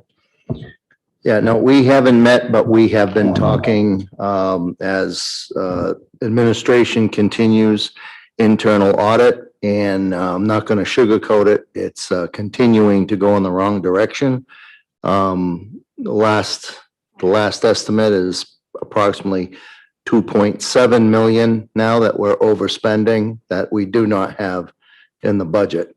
This is going to require some sincere discussion about changing some of our policies, about maybe even talking about the fund balance. We're going to have to review quite a bit, and we're going to be meeting second week of September and hopefully coming up with a good comprehensive plan to address it with as least pain as possible.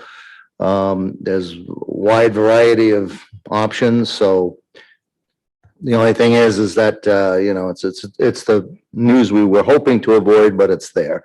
And want to make clear to the committee that we have something coming that we're going to have some discussion on, and possibly even involve the city council at this point. So. Thank you. Ms. Whitlow? question. And I don't know if we can answer this right off the top of your heads, but so I know that we're no longer doing remote options for like our middle school, like we had planned, and I know we had budgeted for that. And if there's like I don't know what the savings would be if we were supposed to have hired more teachers on top of our regular teachers. I'm just curious. Yeah, we'll look at every option on the table. And some of the new money that we're trying to verify with city was connected to debt service and the debt service projections to make sure they're accurate. And if they are not accurate, we would be short there. And we think we found some of it, but we're going to verify it first. Any other discussion? No? Thank you. Agenda item number 11 is a report from City Council Representative.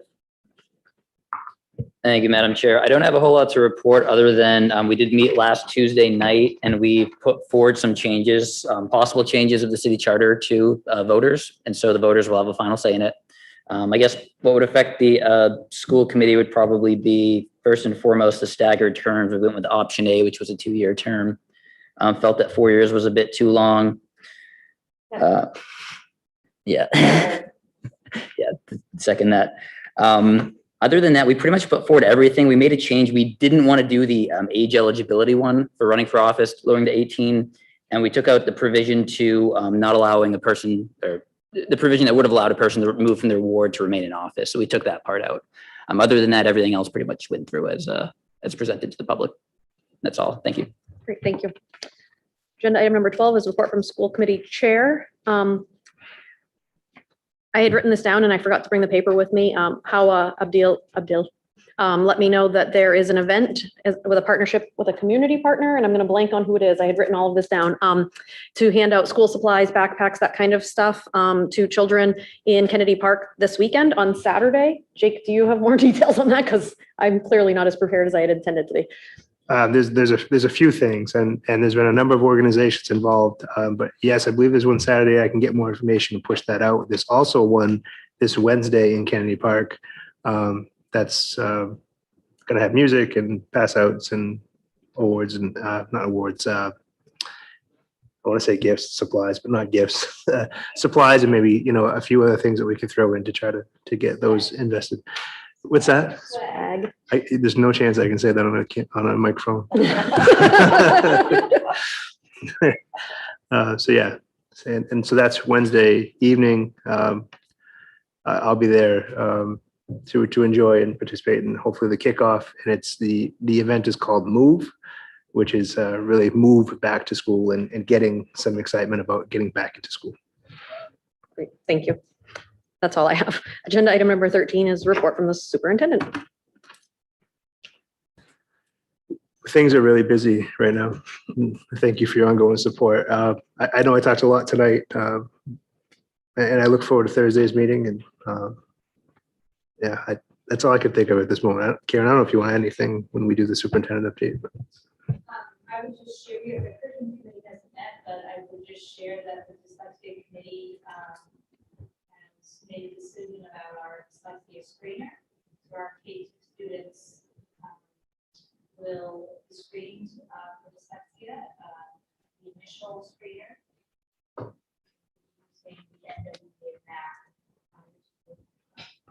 that we already use, decided to perform the screener and not use the language assessment this year. So it's swapping one for the other and feel that the dyslexia screener is going to give us more information about that foundational reading for students and allow us to start identifying students in a much more systematic way. So that's a decision that was made and an update to that committee work. And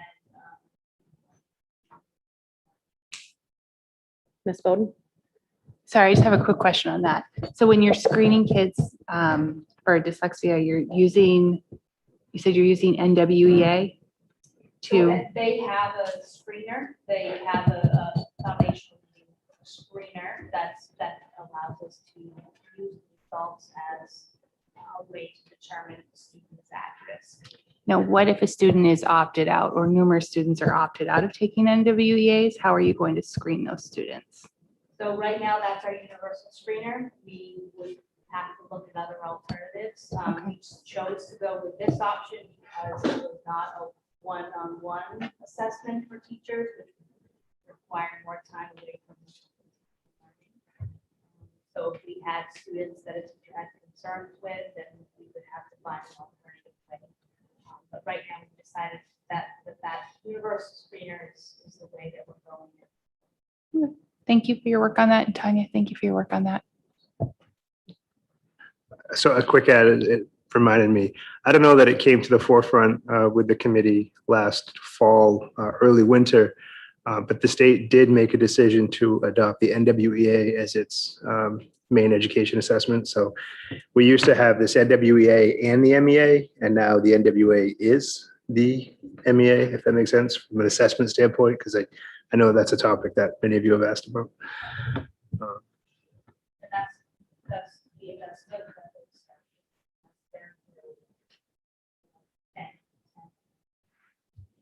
Thank you.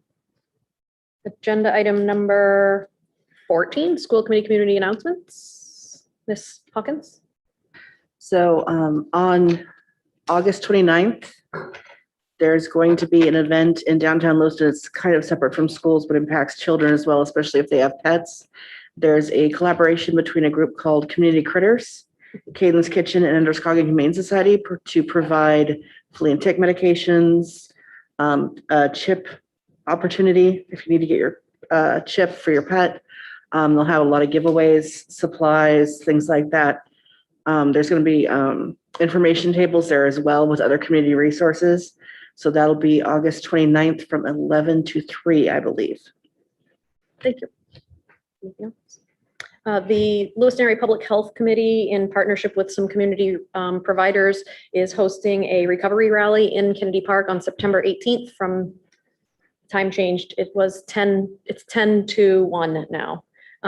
And that's going to have presenters, folks who are impacted by family members, substance use, people who are in recovery, as well as a wide variety of community resources, face painting, events for children, a dunk tank, and all kinds of other stuff. September 18th. Agenda item number 15 is future agenda items. Mr. Beauplan. Are we looking for future agenda items for the emergency meeting or the meeting afterwards, the regular scheduled meeting? For any meeting, any future agenda items that you would like discussed at any point. Okay, well, we're covering the big issue on the Thursday. I'd like the mask issue discussed on the future next meeting after that as well. Thank you. Mr. Majerus Collins. Can you clarify? Are you saying that you want to discuss the mask issue at the meeting this week as well as at a future meeting? Mr. Majerus Collins. In addition to the mask issue for Thursday, I would also hope that we could address other sort of ancillary related issues.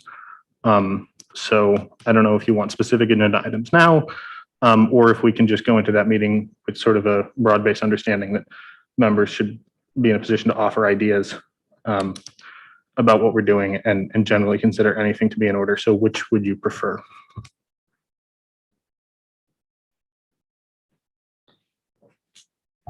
So just for the notes, my understanding from the prior discussion was that we would kind of start a conversation with what I shared tonight as my proposal. Again, that was slightly edited for updating, which was approved on the 2nd, and then go from there. So I guess what I'm asking is issues related to COVID-19 and reopening and our policies around that. Is there an expectation that they be enumerated prior to that meeting, or are we fine with entertaining motions as they arise that evening? Are you suggesting potentially altering more pieces of the superintendent's recommended plan? So I think that there are depending upon the decisions that the committee makes, there are other related issues. And so the one that I would, in addition to the sort of quandary of masking, which in and of itself has a variety of options that we could go with. The committee obviously could affirm what's already been adopted. We could go entirely the other way. We could also require masking for certain levels of school, but not other levels of school. We could provide that teachers be allowed to require masking within their own classrooms, but not require masking broader than that. So there's a lot of different wrinkles as to how you can approach the masking question. It's not just two options, and it depends on what I think what the committee wants to do, but I'm hoping that we can have an open deliberative process about that. But the other issue is that if the district is out of compliance with CDC recommendations, and people who have children, especially those who are not old enough yet to be vaccinated, are unhappy with that, the district has liability questions to address. And from my perspective, I would like to see this board and the district broadly make a commitment that we're not going to use public money to defend ourselves in a civil rights lawsuit if folks bring suit asking that we come into compliance with CDC recommendations. It strikes me as a poor use of public money, and I think that I would like to make a motion to that effect on Thursday, if the need arises. And so what I'm interested in is whether that needs to be presented as a future agenda item, or if we can just sort of understand that there may be other related motions depending upon what the board decides. I think that the intent of the emergency meeting this week is specifically to further the discussion and welcome community input in an appropriate way on an agenda to discuss the masking, as that seems to be the primary issue. In the discussion that we had on August 2nd regarding this, it seemed like that was the primary concern of or any of the board members that had any concerns. And so I'm not sure we want to open up the meeting on Thursday that's intended for a very specific purpose that was discussed in length tonight to just anything. If there's other stuff that you think impact tied to COVID that needs to be discussed, I think that would probably be on a future agenda item at a regular business meeting. But the intent for the emergency meeting this week was to discuss the masking issue that is most prominent right now. So I want to clarify that it's to discuss and consider alternatives and take votes. I mean, there are votes to be had here. But I would also say that if we were to not adopt CDC recommendations, we could be facing suit from staff or from parents. And we would not be in a position to, I guess if the board wanted to say that we were not going to pursue any expenditure on legal issues in terms of a defense without prior board approval, that would be fine. But otherwise, you're talking about a situation where we meet on Thursday, the board doesn't meet again, I think, until September 13th. And so we could be looking at being well into a lawsuit were one to come. And so I think that it is pertinent depending upon the decision that gets made. Can you please share what you're referring to by lawsuit with the civil rights or anything to do with violation of the CDC guidelines, which the recommendation does not violate? So the CDC recommendations are that we ought to have universal masking. And my understanding is that there are folks in the community who, if they're not in a position to prevail upon the board to abide by the recommendations from the CDC, may seek other avenues, which might include a lawsuit. And I don't know any specifics of that, but it's certainly something that's a possibility. What I would say is that you can make a very strong argument. We've seen in other states, parents filing suit around questions of access for students with disabilities, students with immune system issues, students who are too young to be vaccinated, people who aren't able to be vaccinated for some reason. The point is, this is an area of massive liability for the district. And you don't need to do anything more than read the Washington Post to see this is already arising in other regions of the country that are sort of going down the road that we may continue to go down. And so I would like to have a conversation about whether the board feels that it's appropriate to spend public money defending our decision, were that decision to be reaffirmed, to not require masks. And if so, what level of public money we would be in a position to spend defending that. Are you referring to litigation that is state level across the nation? There are lawsuits that are being filed against states, but there are also lawsuits filed against individual school districts on this issue. Not those operating within the compliance of the state guidance or the federal CDC guidelines. So districts, what I'm saying is there's a liability issue here and the district may face a lawsuit. I can't, what? So that would be up to a court to decide. I think this is a great conversation to have if and when something like that arises, but in the meantime, if a student requires ADA accommodations, I'm sure our district will definitely step up and meet those needs as we do in every other situation. And if somebody decides to file a lawsuit against the district that's not breaking a law, then that's something that we would have to defend. But I don't know that we have to have that conversation this Thursday at a meeting that was designed in order to hear the voices of our community members. Mr. Beaublanc. Can you turn your mic on, please? That's okay, thank you. I don't think Mr. Majerus Collins is grasping at straws here. I've had two different correspondences that have referred to the liability, one that seemed very logical until I'm going to sue, and I can provide those. So it's an issue that's not going to go away. I think we need to be prepared for them, whether we do it next meeting or the meeting afterwards. I just want in the back of our mind that, there's a threat there. Thank you. Thank you, Mr. Potvin. So my angle on Thursday night is I think the masks are half the battle. I think with the information that's come forward, vaccines have to be discussed at this point. And for us to have some sort of vaccination policy where this is now official, it's now approved. And if we're going to get ahead of this, we've got to have some sort of compliance. I think it's worth the discussion. Now, whether you want to have that Thursday night or put it as a future agenda, that's up to you. So, but at some point, I think it's important that we have a discussion on a vaccination policy. I think that if we want to have a discussion around mandatory vaccinations, which is what it sounds like you're implying, I think that would definitely bring a large turnout of opinions, but I don't know if we want to take that on Thursday. I guess my only hesitation with mandatory vaccinations is that, it was announced today that it's approved 16 plus. I don't know of any public institutions in Maine that have moved forward with mandatory vaccination.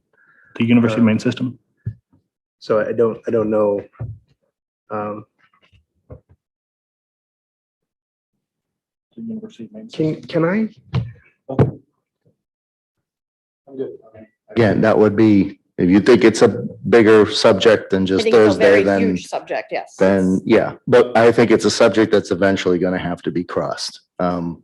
Whether before school, during school, it's as things are improving on the medical field part, there'll be other vaccinations coming forward. And, I don't think as a school department, we should be standing still. We should be doing everything we can to ensure the, whatever we can do, for safety and the expectation. And I think I've been hearing enough from parents that, they're like, I got vaccinated. Why? What's the story with the others? And so it's gone beyond a mask discussion. I think the mask discussion is going to be important, but I think there's a little bit more underlying that needs to be discussed, especially with what's recently come out and what I think is going to come out next week too. So it's going to be even more than that. So I think, you want to put it on the future, if that's fine. Member Jensen? Thank you, Madam Chair. I would just ask, not at the emergency meeting, but the next one, if we could possibly have a vote on the procedural rules to change them to the way that we kind of had it, the last school committee, and just allow the chairperson and the superintendent to control what goes on the agenda. And we would have make suggestions to you guys. So I'd like a vote on that. And I realize I may not be in the majority on that, but I'd like a vote if you would allow so. Anything else? Did you, Tanya, I know that you had a request regarding an update on dyslexia. Did that cover it tonight, or did you still want something more?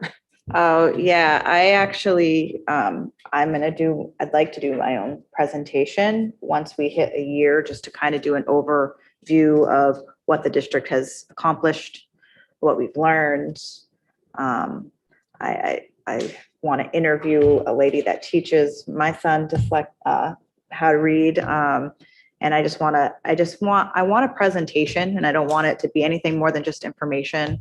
And because I think this district just really needs to keep moving forward with being educated on dyslexia. And I don't want that momentum to stop. So I think every year we should just do something to keep us going. So I'm hoping that I might be able to do a half an hour workshop or something. It doesn't matter. In October? In October, November, whenever we can kind of fit it in to be that year thing. Be nice. It doesn't have to, but I'd like to. Thank you.